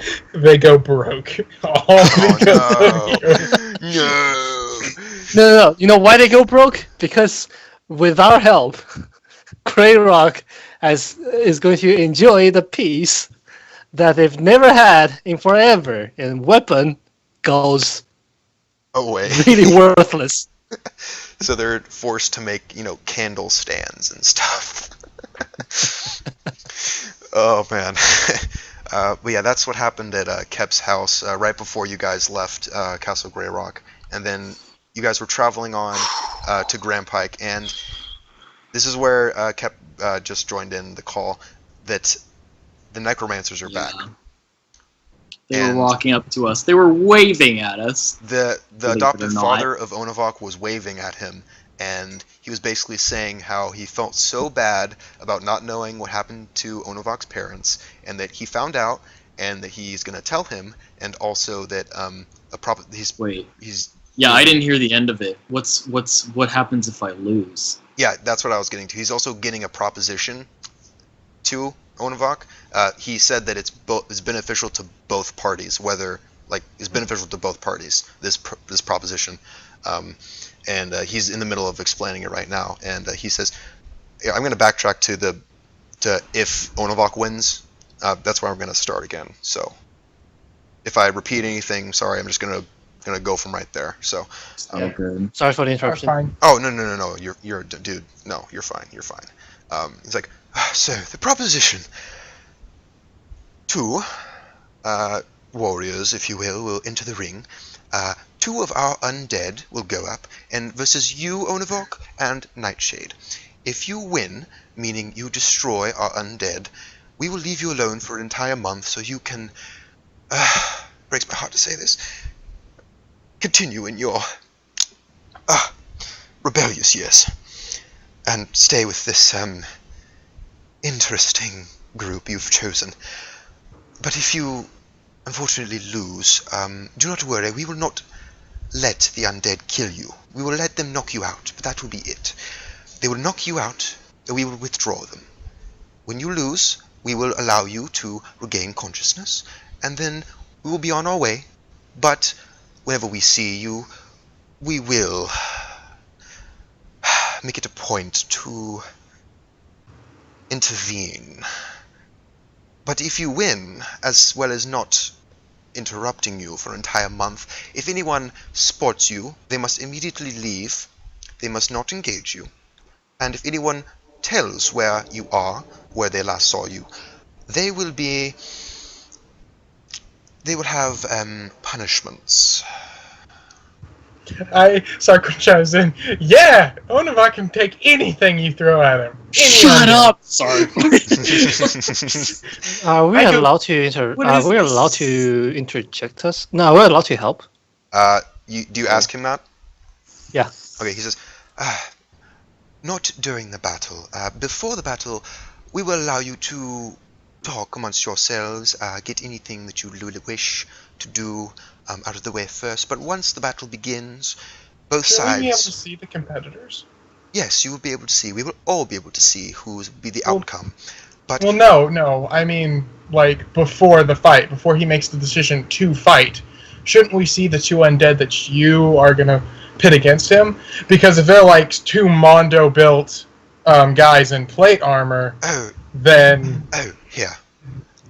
that would ruin the surprise, because if you wish to know what we are capable of, we would wish to have you know in a surprised manner. But we did bring their coffins along, so you can see the size of the undead, if that is what you are No, talking because about. you could have had like some amazing mage who still has Hold some on, hold on. remnants of his magic. Come here, Sarquin. Come here. All right, I'm gonna gather an ignorant group, and I'm gonna gather so the necromancers can't hear. I'm gonna be like, Gotcha. guys, if these are their undead, I don't know how. I know he's powerful. I don't know how powerful, right? I'm not exact 100% sure, but both of these undead are definitely gonna be more powerful than me or Nightshade are. So they are undead, so they only have basic attacks. The only problem is, they're gonna be harder to take down. So they're gonna be much more powerful than like Nightshade will be. Nope, whoops. Bump my mic. Do you have like anything holy that we could use against them? Everything I have is negative energy, Sarquin. Which would heal them. Which I would mean, heal undead. I poke my head above the crowd. Is he allowed to have a champion fight for him? To have what? To Have have someone else fight for him? someone else fight for him. Yeah. The elf goes, let me see.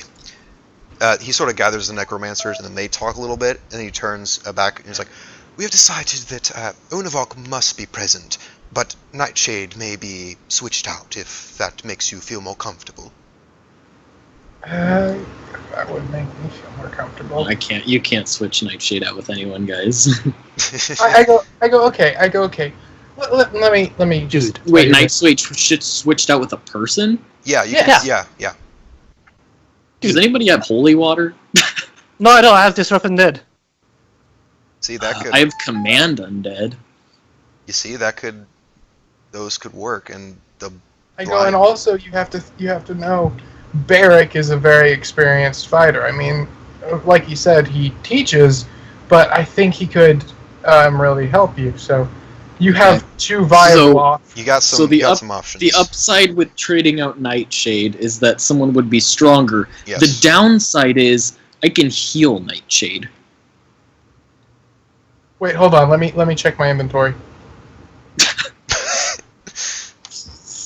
I think I have some health potions. I think I got some. I think you do. I think you didn't use yours, so...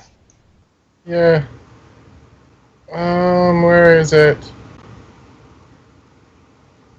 Did I? I don't think I did. No, I gave it to some... oh, that's what it was. You gave it to... Yeah. I gave it to Kep.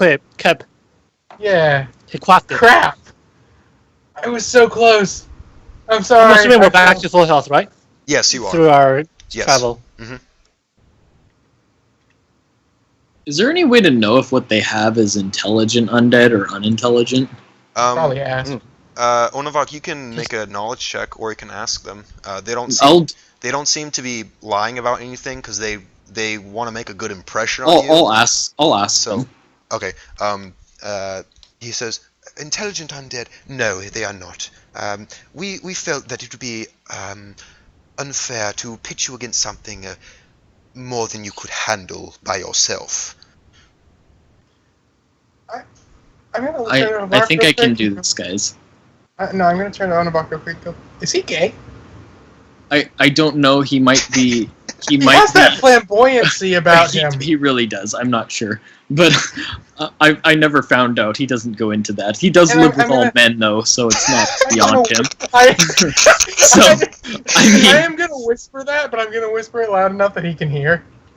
No, and all of that I just said, I told you. Like, he does live with all men, so I just told you all that.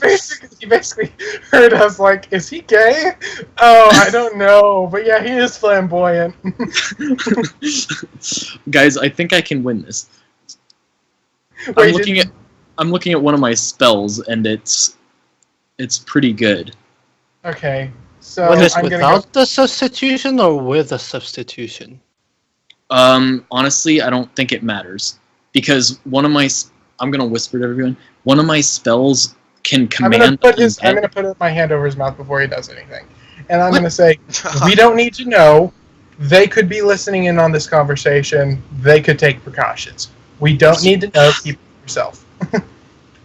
Well, I go. All we need to know is you have a spell that you think can help, and I would say take a better fighter than Nightshade because I do agree Nightshade can help in a fight and you can heal them, but they might have something that can attack and hit something and break a bone and like snap Nightshade in half, while someone with armor on would be less effective.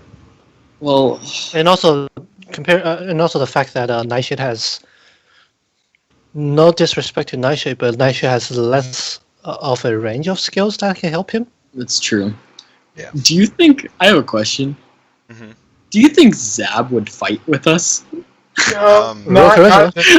Probably not right I would now, say- but I mean, Okay. it's possible in the future he would. Yeah. I mean, I just had to ask, like, hey Zab, would you? He'd say no, like that. Like no, this is scary.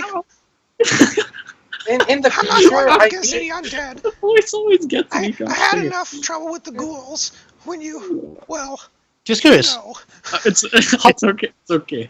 Oh gosh, I can't even talk to him. But Yeah, Kep is going to volunteer with the substitution. you know what, Kep, you can do it. Right. We're going to accept your challenge. I go, and don't worry if they go back on their agreement and try to kill either one of you. We will step in. Yeah. Yeah. Sorry, Quinn. You say that out loud to everybody, then, right? Even that the necromancers can hear. Yeah, but Okay. it's in a way that's it. That I is said it directed to where. towards- Yeah. Okay. Yeah, I said it Gotcha. to where they know, and then they also know that I'm not going to interfere unless they do something underhanded and shitty. Yeah. And then responding to that, he's like, "Oh yes, I do understand that, and we will do the same exact thing to you if, well, you try to intervene. We will be separate parties from this." All right, let's go. Okay. Before Excuse me. I believe it is now Mr. Bonecaller. Ah, my little Bonecaller. And Oh. a substitution. I go really quick. Are you gay? Really quick, because the way you're talking, it sounds like you have a thing for him. Ah, he is like a son to me. That would be utterly disgraceful. I mean, gosh. necromancy. Oh man, Kev. I go. Come on, you guys. You have to Oh have some no, Cap, necromancy. we're stopping this. We're stopping this. Yeah, no. I don't want any of it. I don't even want to think about it. I lived with them. Stop it. Don't think. Don't think. Don't think. Don't Don't think. think. Don't think. Okay. My gosh, Let's fight. guys. I'm so ready to do this. Okay. Let's go. He's like, ah. Oh yeah. It's the Oh ghost yeah. dogs, Ono, guys. also, Onovak. Mm-hmm. One thing real quick. Onovak. One thing real quick. If I tell you to do it, just cast darkness. Just cast what if they what? Just cast darkness around me. If they try to what? If I say, if I tell you to do it, Okay, not immediately, but I will if you say so. Yeah. Because that's not my first attack. yeah, I know. No. When I give you the signal, I just want to actually establish that there is a signal established between Kemp and Sounds good. Onovak. Sounds good. Gotcha. All right, let's go battle. So I don't have to, Let's go battle. so that I don't have to metagame and go, Onovak, would you mind? Yeah. Okay, so Let's go battleground. all right, and Dun, dun, before dun, that, dun, he goes, "So, Onivok, before you go in battle, would you like to know what happened with your parents?" Yes. Good. See, I wish to give this knowledge to you, not only because it is what a family should do, but also because you also are a worshipper of Ceres, aren't you? So it would be very good to have your god, Yeah, they probably don't like that, but yeah. to have your god favor you in some way. Yes. Yes. Yes. A side note about Ceres. We have known for quite some time you worship Ceres, but we always thought that was in conjunction with who we worship, but apparently that is false. Alas. Okay. I'm just not even gonna acknowledge it. Yeah, you're not going to acknowledge Can that. can I ask the gods to give him strength? You Yeah, try. yeah, sure. I'm gonna Be like, who's ask. this? Who's this? I'm gonna ask. I'm gonna Who's in say the cave? allies. I'm gonna go allies. Protect Onavok in this fight. Okay, let's see what happens. I'm gonna say it under my breath. Oh, okay. Whew. Gosh, what does that mean? A 20? No. I mean what I Good. rolled. Man, what does that mean? No, it gives you. So Roll to mean what it means. What if I? Okay, whatever. Kev, Roll you're up a gonna say something? blessings chart. no, I'm just curious on rules definition. What is considered a touch spell? Touch spell? Anything that Range of touch? yeah. So either right next to someone, Gotcha. or if it, but it has, yeah. So it's like right next to someone, you literally have to physically touch them. But then there are also Got other it. Never mind. spells that are called ranged touch, where you can just cast. Does that them. count as touch spell? Yeah, the ranged touch attack and ranged touch Mhm. spells, they count as touch attacks, but you can cast them from farther away. All right, cool. It's pretty cool, actually. It's extra cool from my perspective Yeah. of what I'm going to do, Oh, nice. what I'm trying to do. Okay. Let's- All right. So I'm trying to pull up. There we go. Okay. 1 second, Cap. I'm getting your token already, so you won't have to. Yeah. Okay. There we go. So your adoptive father then is like, so onto your parents. So this is what happened that fateful day. I do not recall when you came to us or what age you were, but it was very young. I do know that your parents were both very skilled magic users. I believe they were sorcerers in Northbridge. They even had a shop. I believe they were doing fairly well for themselves, from what I've heard. But one day, our little family was making our way up to Northbridge. You know, as we do, we were completely passing through the area, but they saw us, they attacked us, and we did not want to perish, so we had to retaliate. Your parents were on the front lines trying to, what they say, protect the city. But they took out much of our raiding, our party that was sent over there. We did not want that to go unpunished. It just so happened that our leader was there that day, and he himself backed your parents into their own household and proceeded to eliminate both of them in their own home. And then he took you, since he felt so terrible about having to destroy your parents, that he felt, oh, this was so terrible, this young half-elf. He must need a home, so he brought you back to us. But that is what happened to your parents. If you did not know, your mother was an elf and your father was a human. But yes, it was the leader of our little family who actually did the deed himself. So if you wanted to, I don't know, plan your revenge in your very childish and rebellious stage, then go right ahead. But that is what happened to your parents, Onavok. So, metaing a little bit. Mm-hmm. I don't believe him at all. And why is that?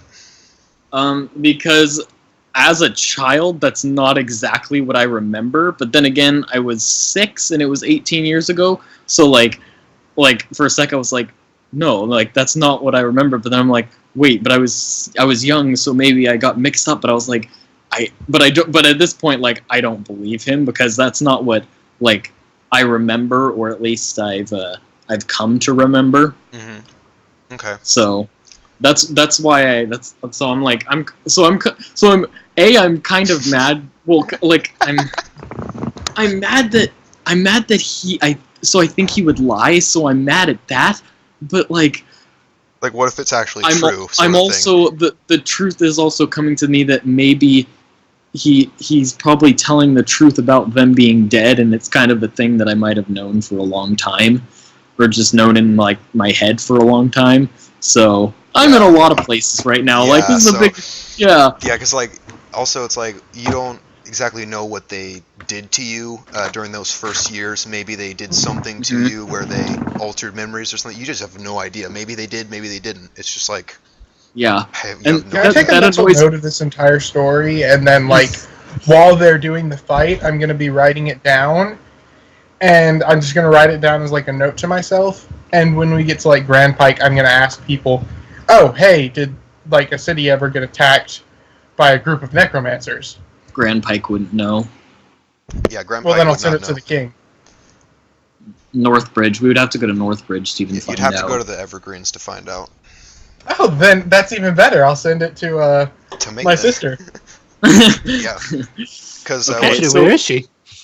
probably Oh, on her I way don't over know. to Silver. So where is her army? Oh, she'll probably don't not come with an army. If she comes, she'll probably have I don't know, how big's a platoon? It's about like I think that's about 100 or so. I don't remember. I'd say about 20 people. So, And- I don't know. Whatever, 20 or so. Sure. Well, no, I don't Typically, a think. I think platoon is between 15 and 30. Oh, okay. Yeah, Never. so- I don't know. like a terms platoon like of that. men. And if she doesn't come here on her own, it's gonna be like her most elite soldiers, and they're gonna try to force me back if she doesn't come. Gotcha. So our best bet is that she comes with 20 soldiers. A platoon is 16 to 50. Yes, around 20 or so. Okay. Onavak, because you remember just you being taken from your parents, right? And like. Yeah. Uh, Well, let me. I'll tell you. Yeah, because yeah. I was taken. So I remember that my father was a human, that my mother was an elf. I remember like he met her on a business trip or something like that. I remember I was like 6 when I was taken, and what I think I remember is that the town was attacked and I was stolen while they were searching for a way out, and that's the last time I saw them. That's what I think I remember. That's it though. Okay. All right. So Yeah. So your adoptive father is then like, does that help you, Onavak, get some closure, and so you can come back with us when you are now over all this mess?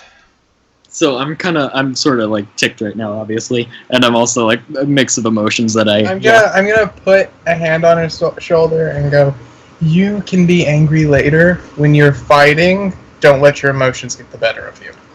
I'm not gonna say anything to him. I'm just gonna be like, "Raise your dead." He's like, all right. Yeah. We're still level 3, right? Yes. Okay. Sadly. Just confirming. Yeah. Wait, what does Kep have in the way of, like, is Kep the one with the scythe? No, No, Onavak. that'll be I have the Onavak. scythe. Okay, what does Kep have in the way of, like, protection? Protection? Like, no, not protection. I meant, what does he Weaponry? have in the way of melee weapons? Yeah. He has a sword. My main weapon will be my scimitar. Yeah. I have a dagger and I have a javelin. Okay. Yeah. And I have Okay, I was about to say, Other I things. forgot if you actually had stuff. I thought you were just a straight magic user, and I was gonna, like, I don't know, give you, like, Nah, he's good. I was gonna give yeah, you, like, my good. mace to throw at them if you were in a pickle. All right. please. Yeah. So. By the mace of Cap. Okay, Onavak, you say. Actually, it did just so happen that I play kept more of a magic user, considering he had like only 12 strength Yeah, I know. Yeah. for a reason. It was his categorization. Yep. All right. So Onavak, you say raise your dead, and then he's Yeah. like, such hostility. All right. He then he looks at the coffins and he motions the other necromancers to like sort of push them, and oh my gosh, yes, he pushes them, and he sets them. The necromancers set both of them upright, like they are standing up, not laying down. And then he motions towards one of each necromancers, and then one necromancer each. They have it on the locks of the coffins, and then he's just like, "Onivok, are you ready? Is this?" I have a question real quick. More than ever. When he raises them, like as soon as he raises them, that's when I'm gonna say like the prayer. Oh, okay. Okay. And then you can tell him like if he feels anything, because it's specifically on Onivok. Mm-hmm. Okay. Here, I'm actually gonna see. Okay.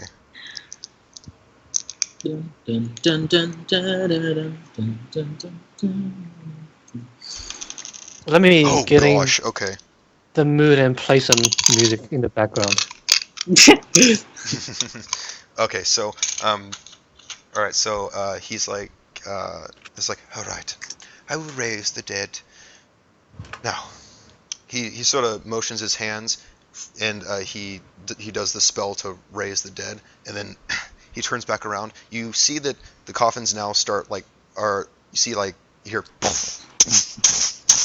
like it's they're alive, they're undead now, and they're like they're pounding on the coffin.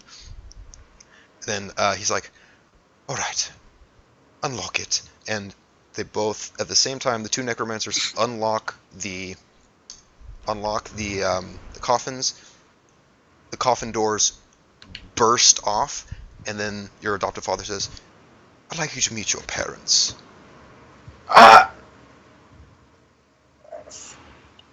I can't say I didn't see that coming. I'm gonna go straight, and I'm gonna go Onivok. Onivok, don't go crazy. Calm yourself down.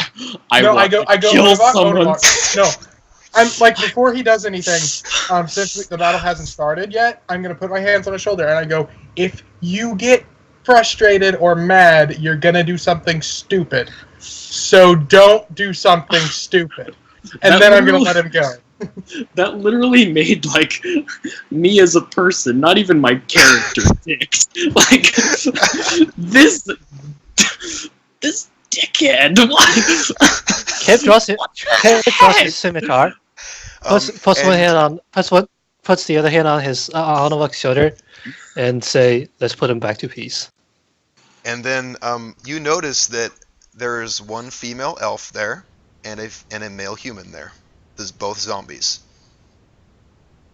These guys Doesn't matter who they are. Let's put them back to peace. Now you guys understand. These guys are effed up. I'm telling you. Okay. No shit, they're fucked up. Yeah. They're necromancers. They're seriously like, wow. I was expecting him to like snap out of it for a split second when you said they're necromancers, and he goes, "Hey, not all necromancers are bad." Oh my gosh. All right, initiative, right? Yep, roll initiative. Yeah, where's our initiative? Oh, it's right over here. Okay. Don't like him. You're gonna like completely just go after your adoptive father and then the leader. This is when I wish Kev roll actually.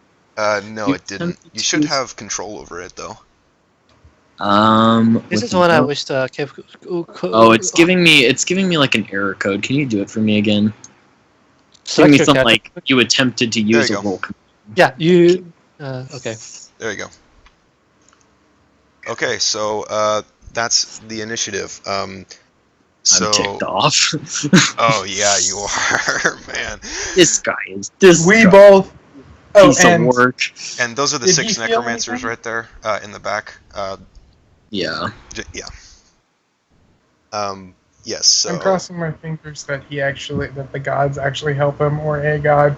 Yeah. So because of your prayer, Onivok, you feel like a sense of like out of all this like confusion and all of this anger and all of this thing, you feel like someone's placed their hand on like over you, you feel as though there is an invisible shield in front of you. Ooh. You feel as though like there are multiple gods behind you, ready to basically Oh my god, you crit! to take down. Shoot. It's Sorry, dude, dude. That prayer, it rolled so high, dude. It was craziness. Basically, you don't know who exactly, but you're pretty much guessing it's like AMA, Mikale, Saris. Oh my god. You, Saris is my favorite. yeah, you're basically guessing that at least those three are in your corner right now. And Oh my god, you have like all the good gods. I'm like, yeah, come at me. I'll take all 6 of you, necromancers. and you see the necromancers' faces go like pale. And Wait, can they see stuff? No, they can't see stuff. They felt that. They felt whatever happened. Like whatever happened, they felt that presence. And your adopted father was just like, oh no. And they all sort of just like back up just a little bit. They're just like, and they're sort of like really, they're so uneasy right now. And basically, Onovak, since you basically know that gods are like in your corner right now, I will let you, as a free action, like try to roll to see if one of them will help you during something. Like if you want to do an advantage on attack roll, you roll a die, and Okay. you'll see if you can get that god or goddess Sounds good. to actually help you, or deal Okay. more damage. Because AMA is there, you can be like, hey, give me some more damage on this scythe or something. So yeah, that's that. That was amazing, but Oh, Sarquin came through. oh yeah, he I did. feel like I need to help Kip buff up a little bit. So Kip, as his preparation, takes out his lantern. Basically the lantern oil he has, however many is left, dips his scimitar in it, Oh, nice. soaks his scimitar in it, and just waits for the ready sign and try to light it on fire as soon as the fight begins. Oh, nice. Begins. And then once you do that, Hopefully, it can be a free action. oh, to actually light it, yeah, that would yeah. just be like it'd be like a quick little spark, and then it'll ignite. Yeah. And Yeah. that I believe that would do a D6 or something, a fire damage or something like that. Yeah, probably, Hopefully. because I think a it's D6 a- is like a normal enchantment. Yeah. So Yeah. yeah. So yeah. Actually, instead of lighting it normally, Kep has decided to be the ultimate movie badass and drag the sword on the ground so that to cause sparks to hop on it and then ignite it that way. Oh man, that is awesome. All right, sure. I'll. Yeah. Yeah, douse it in the lantern So oil. and not only is Cap being a badass right there, but Sarquin's prayer got like 3, maybe 5 gods Yeah, I know. on the side I of know, seriously. Onavar. For I want to have stage cut. I want to have stage on like okay. I'm Sorry. surprised Ulus, you didn't say Ulus, because That- he'd probably oh, be God. like, yeah, fuck, fight. all the good gods saw how screwed up that was, and were like, "Oh heck no!" Yeah, and Saris obviously joined in because you're a follower of him. He's like, well, hold on a sec. It's like he's like, hold on a sec. I take care of my followers, sort of thing. Yeah, And I they just heard me gained and they're like, knowledge wait. of my parents too. Yeah, they heard Yeah. my prayer and they're like, wait, who? Onavok? And they look down, they're like, that is fucked up. Exactly, exactly. That is like exactly what happened. You don't know if Ulus is there, but you can still try to contact him, Onavok, if you want to. Okay. But yeah, so with that, after all of this stuff, the necromancer's turning pale. You know that they're going to talk about this when they get back. Yeah. It's just like something is not right about this group right here. But your father's like, fight! And this first zombie just sees the first thing in front of him, and it's just gonna 1, 2, 3, 4, 5. Okay, good. Cool. 5, and it's gonna try to. This human zombie is just gonna reach up his both of the hands and try to slam down on you. Which one?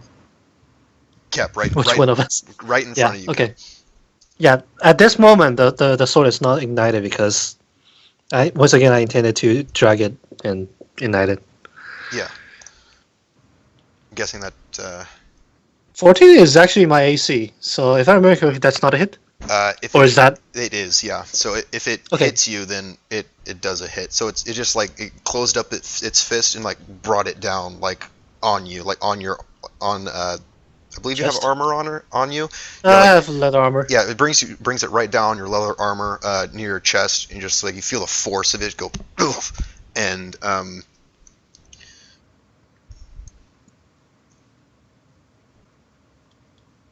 oops, I did that wrong. Darkwing feels good about himself. Yeah, because you know what happened. Oh gosh, 7 damage. Just Okay. boom, right down, and Oh, that's going to be that's Oh, geez. that's turn. So Cap, it's going to be your turn now. Okay, yeah, and I then wish Naf was here so he could Oh, have seen that. Yeah, I mean we can always refer the recording to him. yeah. Once I Yeah. get okay, I have been like really behind on all of that because it's a whole bunch of stuff's been happening. But Understandable. when it gets up, yeah, I will definitely be like, check this one out. But yeah, Yeah. So Guess what Sarquin did? I know, seriously. The one who doesn't follow any gods got like at least three of them to come and help. Yeah, Kep, your turn now. okay. So Kep kind of spins in place, and then drag his sword on the ground, basically All right, to ignite it. around him, to have the spark to ignite it, and you just hear him basically attack with his sword, scimitar, and yeah, and also arcane channel. Basically, I can use the standard action to cast any touch spell I know, and deliver the spell through my weapon with a melee attack Oh, nice. Okay. if I hit. So, So let's hope I hit. okay, go ahead and roll for that because that's gonna be some. Power type bonus, no. Additional damage bonus. Yeah, that's No, that's nope. not gonna. That's a whiff. Basically, Yeah. you just see a huge flame whoosh. Huge flames right next to the zombie, and Onavog's gonna be your turn. I By the way- cast Command Undead on my mother. I recommend you step away first. Okay. I'll step away first. Okay, and then I'm gonna cast Command Undead on my mother. I'm pretty sure because it's 25 feet. Yeah, it's fine. Yeah. So let me post this real quick.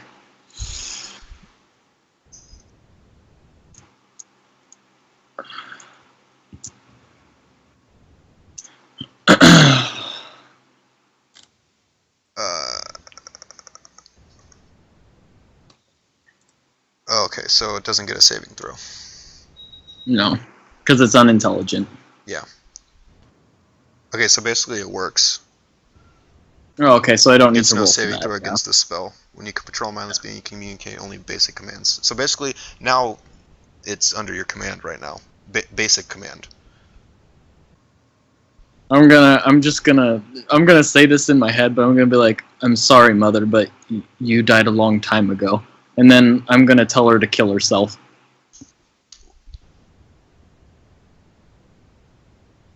Oh gosh.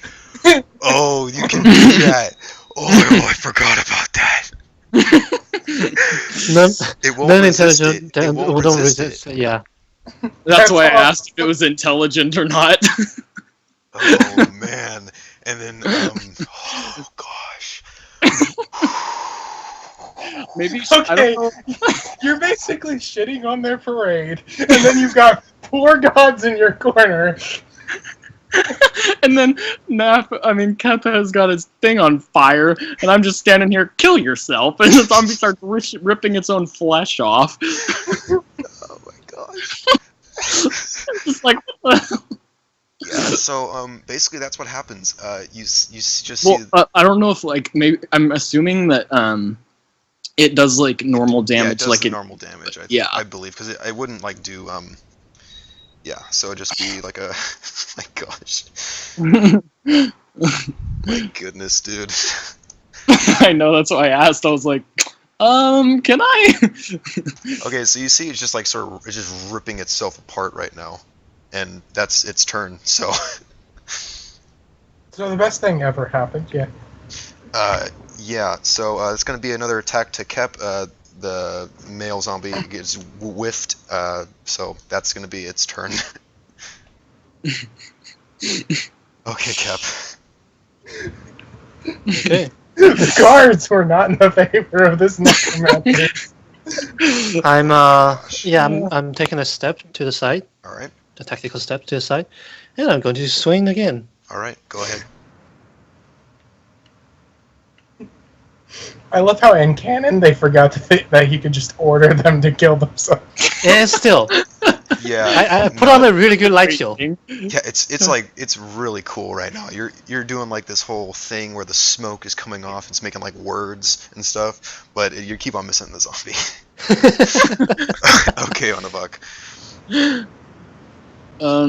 Well, okay, so I don't need to hold focus No, for Command Undead. She'll just keep killing herself while I do other things. Yeah, you can do that. Oh. Should I cast it on my father, too? I mean... Can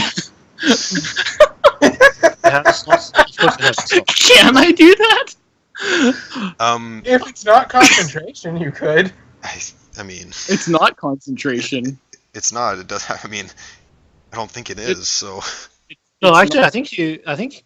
Oh, no way, you're not casting right next to someone attacking you, so you don't even need to roll concentration. Oh Yeah, my I mean- word. My parents just will start killing themselves, and these necromancers are like, holy! Have you tried to actually have them kill the necromancers? That would be a bad idea. Because the necromancer that's- could do that and then probably raise them again. Gotcha.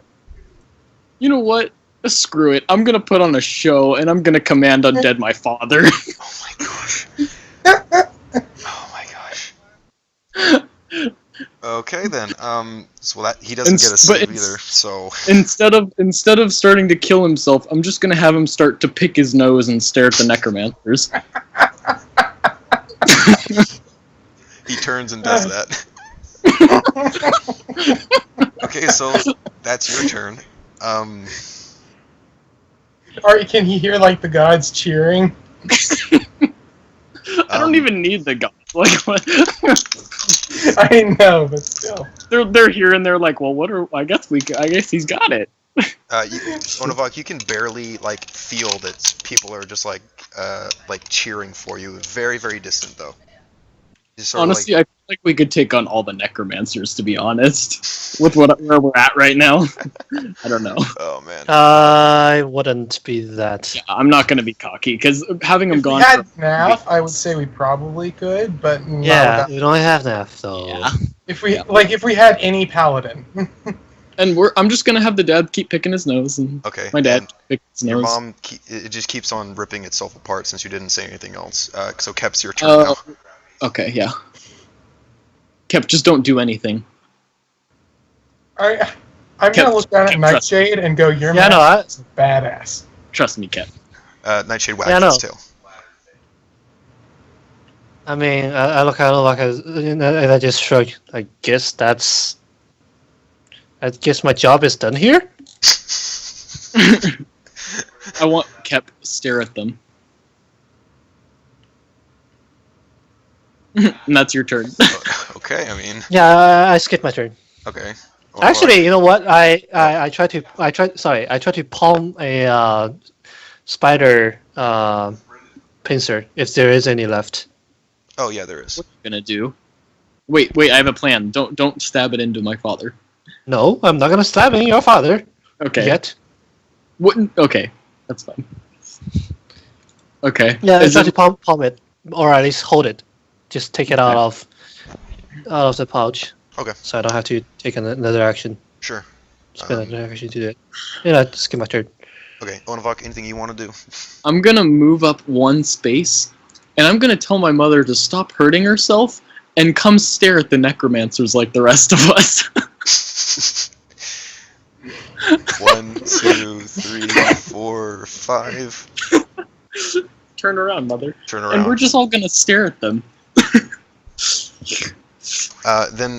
So this is going to keep on going, I believe. But your adoptive fathers are like, you do remember our agreement. You have to destroy them for us to leave. Go ahead, Cap.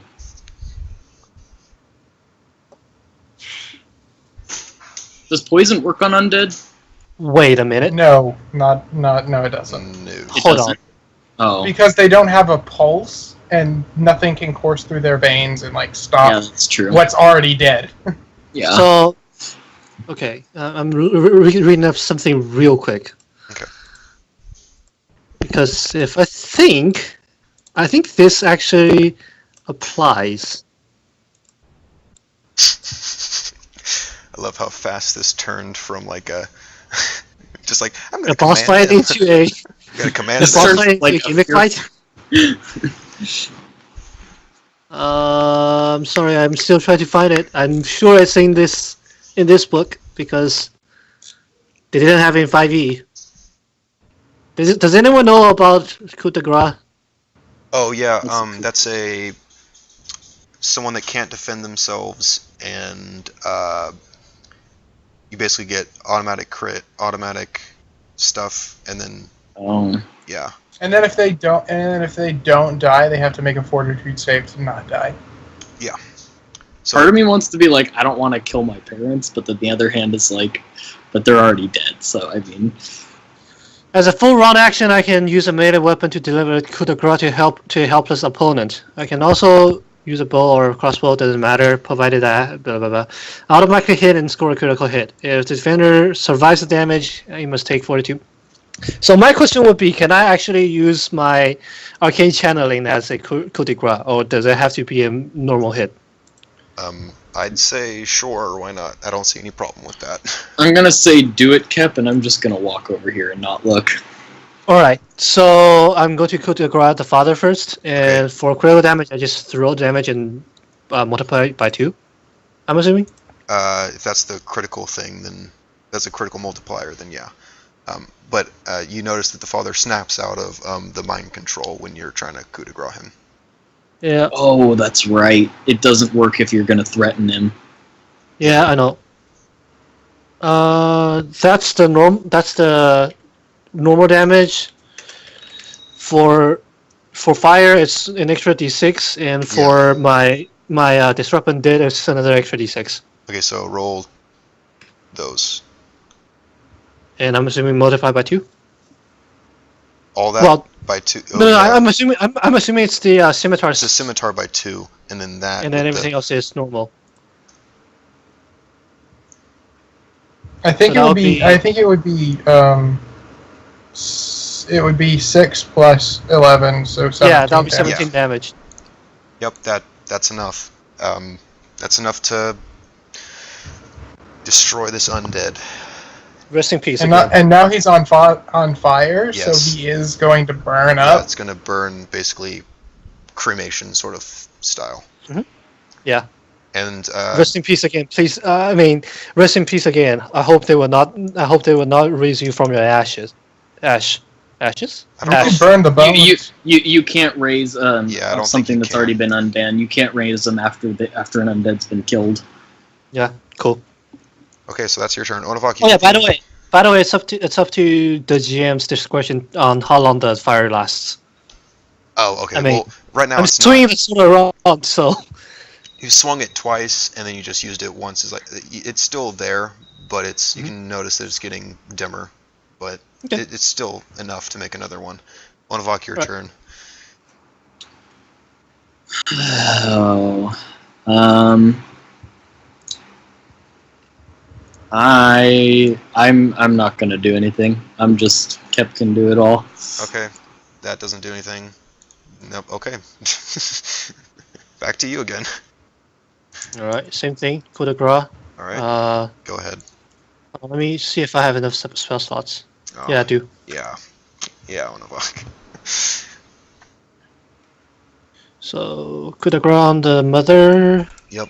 And wow, Okay. I'm really consistent in what I do. I'm really consistent in what I do. 16 damage. This went from a battle that they could have lost if they had made some mistakes to a battle that there was no chance that they could ever lose in their life. Exactly. Yeah. We can lose we can lose by me not dealing enough damage. Yeah. Possibly. Well, I mean, all he would have to do is on his turn go, okay, control undead again. How many spell slots do you have left in that Me? level? Yeah. Well, that was level.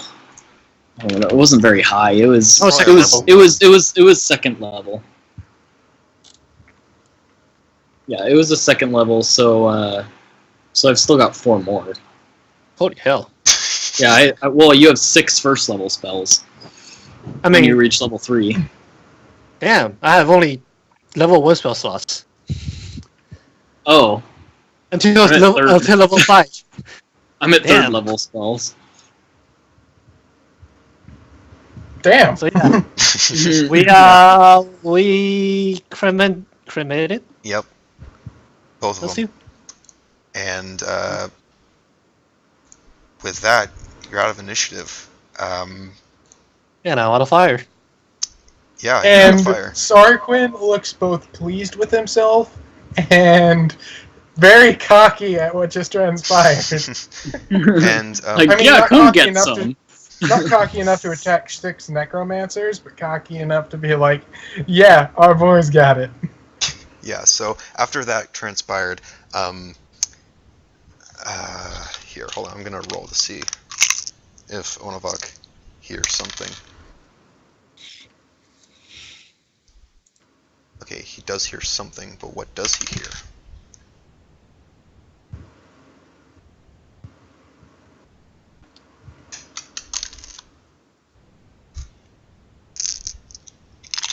Okay, yeah, so after that was done, Onavok, you hear this voice in the back of your head. You're not too sure who it is, but you know it's a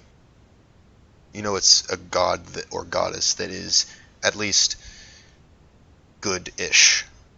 There's no like evil god talking to you right now. He's just, they said says no, what does he say?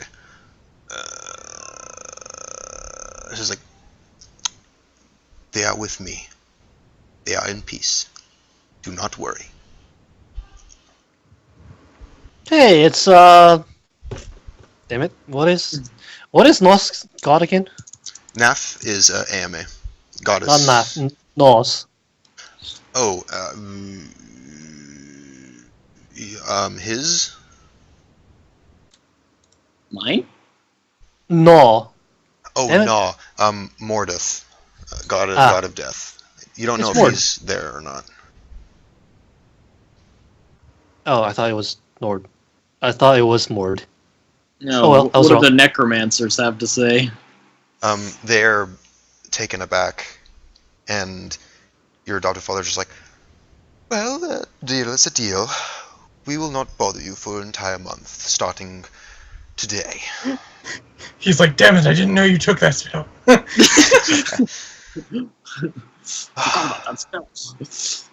And then he sort of just like, he tries to, poke at you a little bit. It's like, I hope this brought some closure to you, Onavok. I'll see you soon. And then he turns and everybody starts to walk away. Sarquin? That was badass. No, but Sarquin. You still got that army, right? We do have the City of Leaves army, but if you're talking about the one in the wilds, we have to wait a while to build that one up. No, I'm talking about your sisters.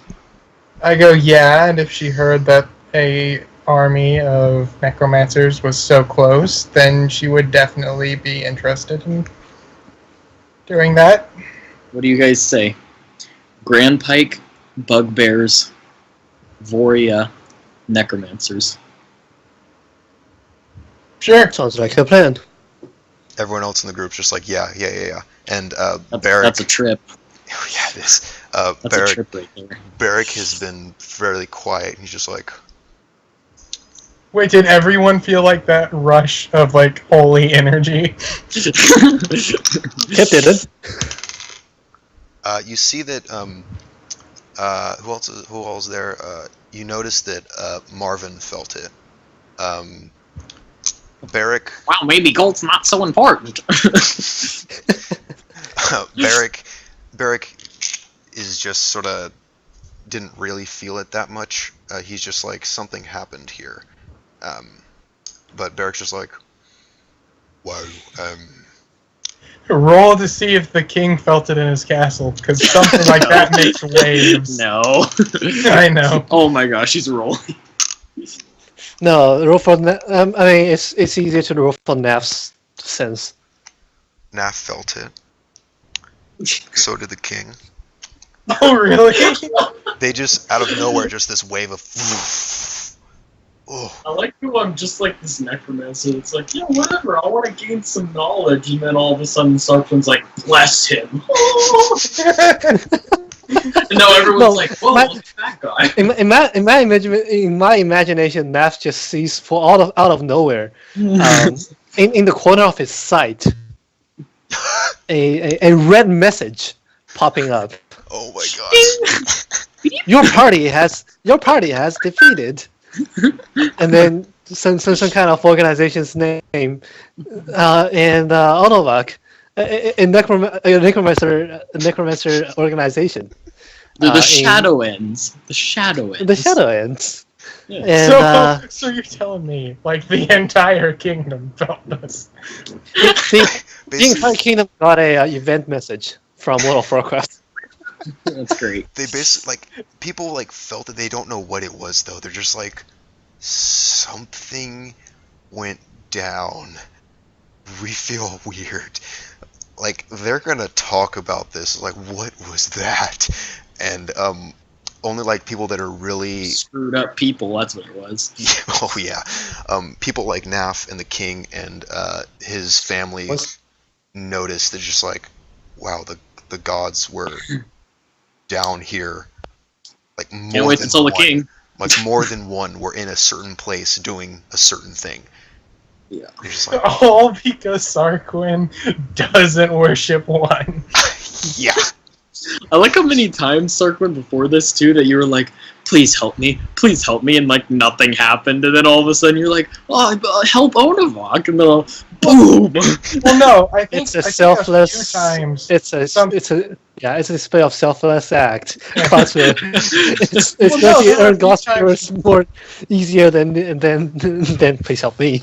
Yeah, there were a few times where he said that I felt like strength or I felt like protected, but it never came into play during combat. Yeah. Yeah, and also, like this, it didn't come into play during combat because It did wasn't not need needed. to at all. yeah. So, and plus, The gods were like, wow, these guys are good. We're going to help them more often. hey, who knows? I mean, possibly. Yeah, but after a while, that feeling goes away very Just go to gradually. Grand Pike, guys. I'm so done with people. But yeah, you see them walk off in the distance, and sooner or later they are gone. Not to bother you for an entire month. For an entire in-game month, so. You can do a lot in a month, guys. I go, that was awesome, wasn't it? Yes. Barrick was like, I'm gonna. part of it weren't, but I go. So you guys felt it too. My prayer worked, right? No, I don't say prayer. My what's another word for like asking? my request for help worked, right? Marvin's like, yeah, that was something there.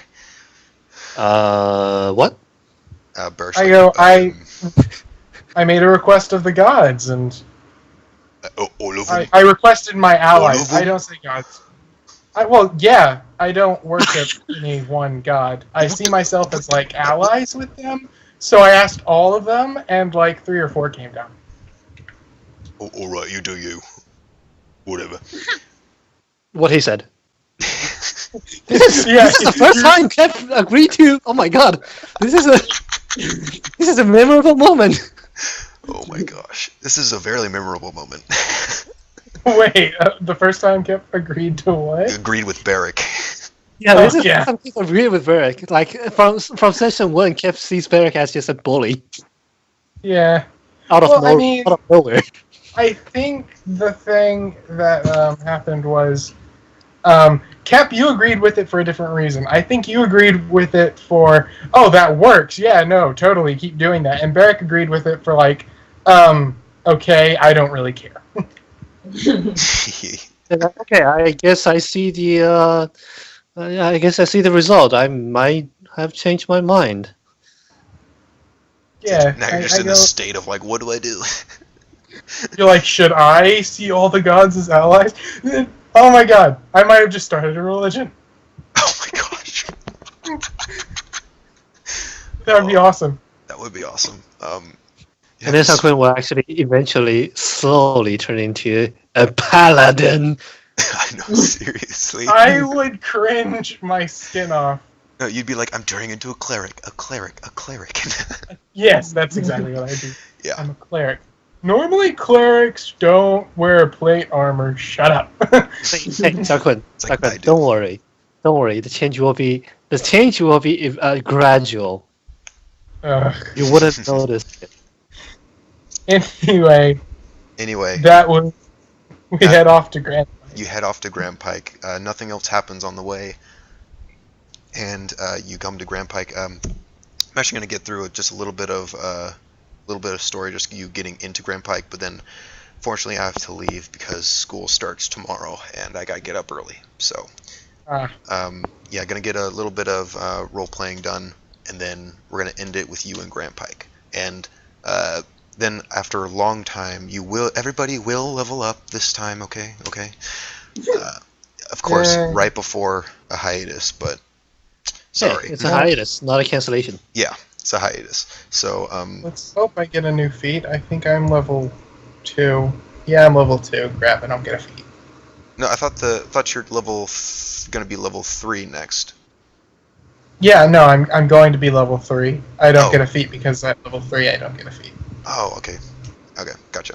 Okay, so you guys are going up to Grand Pike, and after a while, you immediately see the forts that the king was talking about. They're pretty tall, pretty sturdy, and you see guards posted up on there with crossbows and bows and like scanning everything. They look at you, and they don't do anything because you're not, gonna like go to attack them. So you go up to Grand Pike. I flash my symbol. Okay, they acknowledge it, and then they're sort of nodding, and they're sort of guiding you towards Grand Pike. And after a while, you come into Grand Pike, and you are actually greeted with Arian is right there, near the front with a cleric half elf, and I kind of push Marvin to Arian.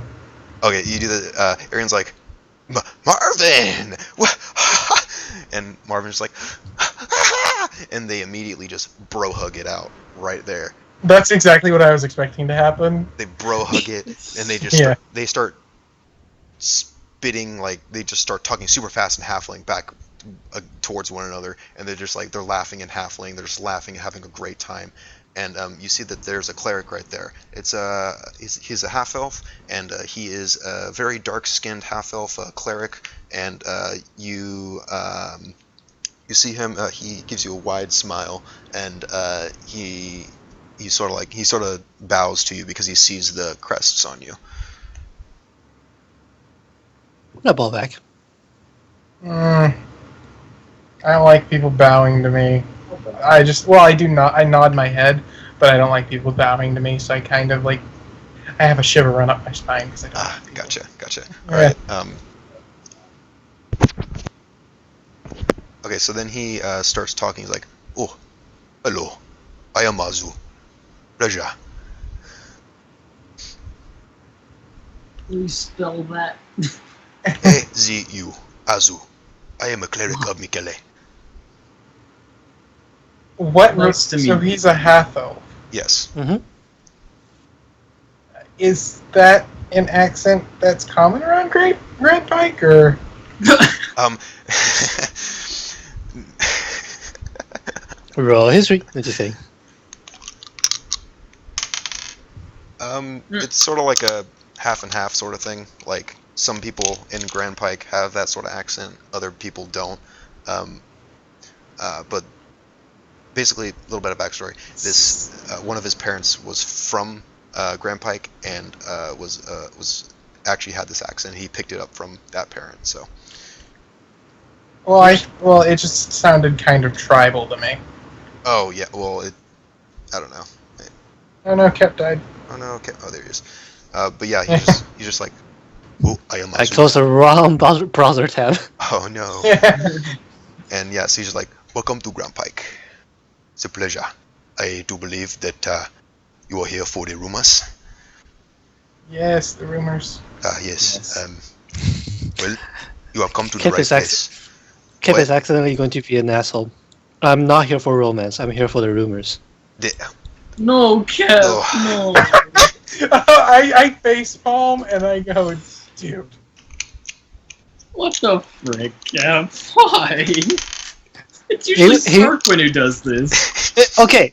It's genuine. It's genuine that Kev didn't hear it right. He wasn't making fun of him. He literally didn't hear it right. Gotcha. And Azu goes back. It's like, oh, I mean, rumors. Oh. They're talking. My apologies. secrets. I'm terribly sorry. I'm sorry. And then just Now he feels all bad. flustered. I did Well, not know this is what accent awkward. was. Did Moving not know on. that I talked in such a weird way. I am sorry. I don't know. It's just our friend is a bit slow. So It's just me. It's me. Blah blah blah. Oh well, that is all right. Oh, as I said, I am Azu. People call me the Prophet. And also, have you? This is your first time in Grand Pike. yes. I actually suggest that you go to the Weaver. He is very famous, and he gives For out. what? He gives out predictions. Very eccentric personality. Oh, like a Weaver of Destiny, not a Weaver of Cliffs.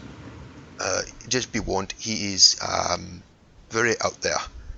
Very how can I put it lightly? We do not think he's all there all the time. I point to Onavok. Oh, I've met some out there people too. You know what? I was gonna do that to you. So You do it at the same time. You do it in sync, just like yeah, we've met some people before. It's just like you look at each other. Point at each other. We look at each other, and for a split second, we look like we're gonna strangle one of another. Yeah. Kev just shakes his head. And Bear's like, oh no, I group like people like that. Hey, I resent that. Yeah, but I don't know. You did just think he said romance. yeah, but Azu's then just like, well, I do suggest that you go to the Weaver. But if you'd like to know about the rumors, the talking, the secret in Grand Pike, I can help you find the right person. yes, we love that. Okay, the Weaver, his house is over there, and he points towards an area, and he's like, over that way, he actually has a sign that says the Weaver on it, so you can go that way. But for the rumors, the talking, the secrets here in Grand Pike, actually go to one of the towers and ask one of the guards there what he saw. He does not like to talk. No. Yeah, he does not like to talk too much, so Yes. And Thank you very much he also for the help. points you to the tower that he is talking about. So now I have two options: go to the tower and go to the Weaver. But Real quick, I'm going to ask him, before we go, why do they call you the Prophet? oh, it's a funny story. One night I got really drunk and I started babbling. Apparently, I babbled some things, and apparently they came true, or they were true. I have no idea. And ever since then, whenever I get drunk, I start spouting things that I cannot remember, and apparently they are true. So they call me the prophet whenever I get drunk. That is. We'll keep that. We in should mind. totally get drunk together sometime. I would love to We, get we it. should. I'd love to buy you a couple rounds. Oh well, that would have to be not today, unfortunately. I am on duty today. Maybe tomorrow, though. Okay. What about tonight? Tonight, We're not even gonna be here. Stop it. he's like, yes, I believe so. I go, okay, good, because we're taking hiatus anyway. Yeah. Breaking the fourth wall. But no. Yeah. Stop. Wow. Wow. He's like, well, okay. It's like everyone's like, wait, what? He's like, Yeah. fuck. Starquin is hyper aware of his own reality. I know, seriously. But yeah, so now you know why he's called the prophet, apparently, and yeah, and Okay. that's gonna be where we stop and leave off. Yeah. Because The last Starquin book- did the most the amazing last- thing didn't even need to happen. Yeah. The last scene will be the bunch of us walking into the tavern, Okay. Oh, that's good. and the door The closes. door closes Yeah. and then it fades. And then it goes the next time Next on time. whatever we call this Season one. 2. And then it just shows the guy getting drunk and babbling nonsense. No, you guys kept getting drunk and babbling nonsense, There you go. Okay. We expected more. and then the prophet looked really confused. Yeah. So they're just like, you stole my job. Do I look like that? Stole my job. You did No, just no, like no, no, me. no. What kept was what would be babbling is definitely going to be literally nonsense. Oh, This- yeah. oh man, it's gonna be fun. But yeah, so that's where it is. Hopefully you had It's been fun. fun. Oh, I did. Uh, That whole debacle of, oh my god, they have so many gods behind them, and then Onavok just not even needing it. It yeah. was amazing. I was like, I don't need to use it. What are you doing? Oh I mean, man. And then Our the team- guys team has a cheering him on. Our team has a good track history of solving problems without direct, with slightly indirect means. Last Yeah. time we had the spider web Oh, yeah, on fire spider web solution. and the That's sludge. true. Yeah. We're just Yeah. like, what can we set on fire? We could have destroyed Silverwell. Oh man. And I decided that we didn't. Ah, Yeah. Yeah. So glad But it would that have you said crippled that. the economy of Grey Rock, so. And you would have been to blame, probably. half No, would be what on are the you task talking list. about? He sent down a group of explorers before us. Well, never know. Yeah, but All That's we what had we- to say was, all we had to say was we found a fire burning down there beforehand, And and you thought couldn't it was stop it. always like that. Yeah. oh, I see how you work. Okay. All right. Well, that's gonna be it. I gotta go now. All right. So This has been Okay. fun. Thank you very much, guys. yeah. thanks. See you guys hopefully around. All right. See ya. See ya.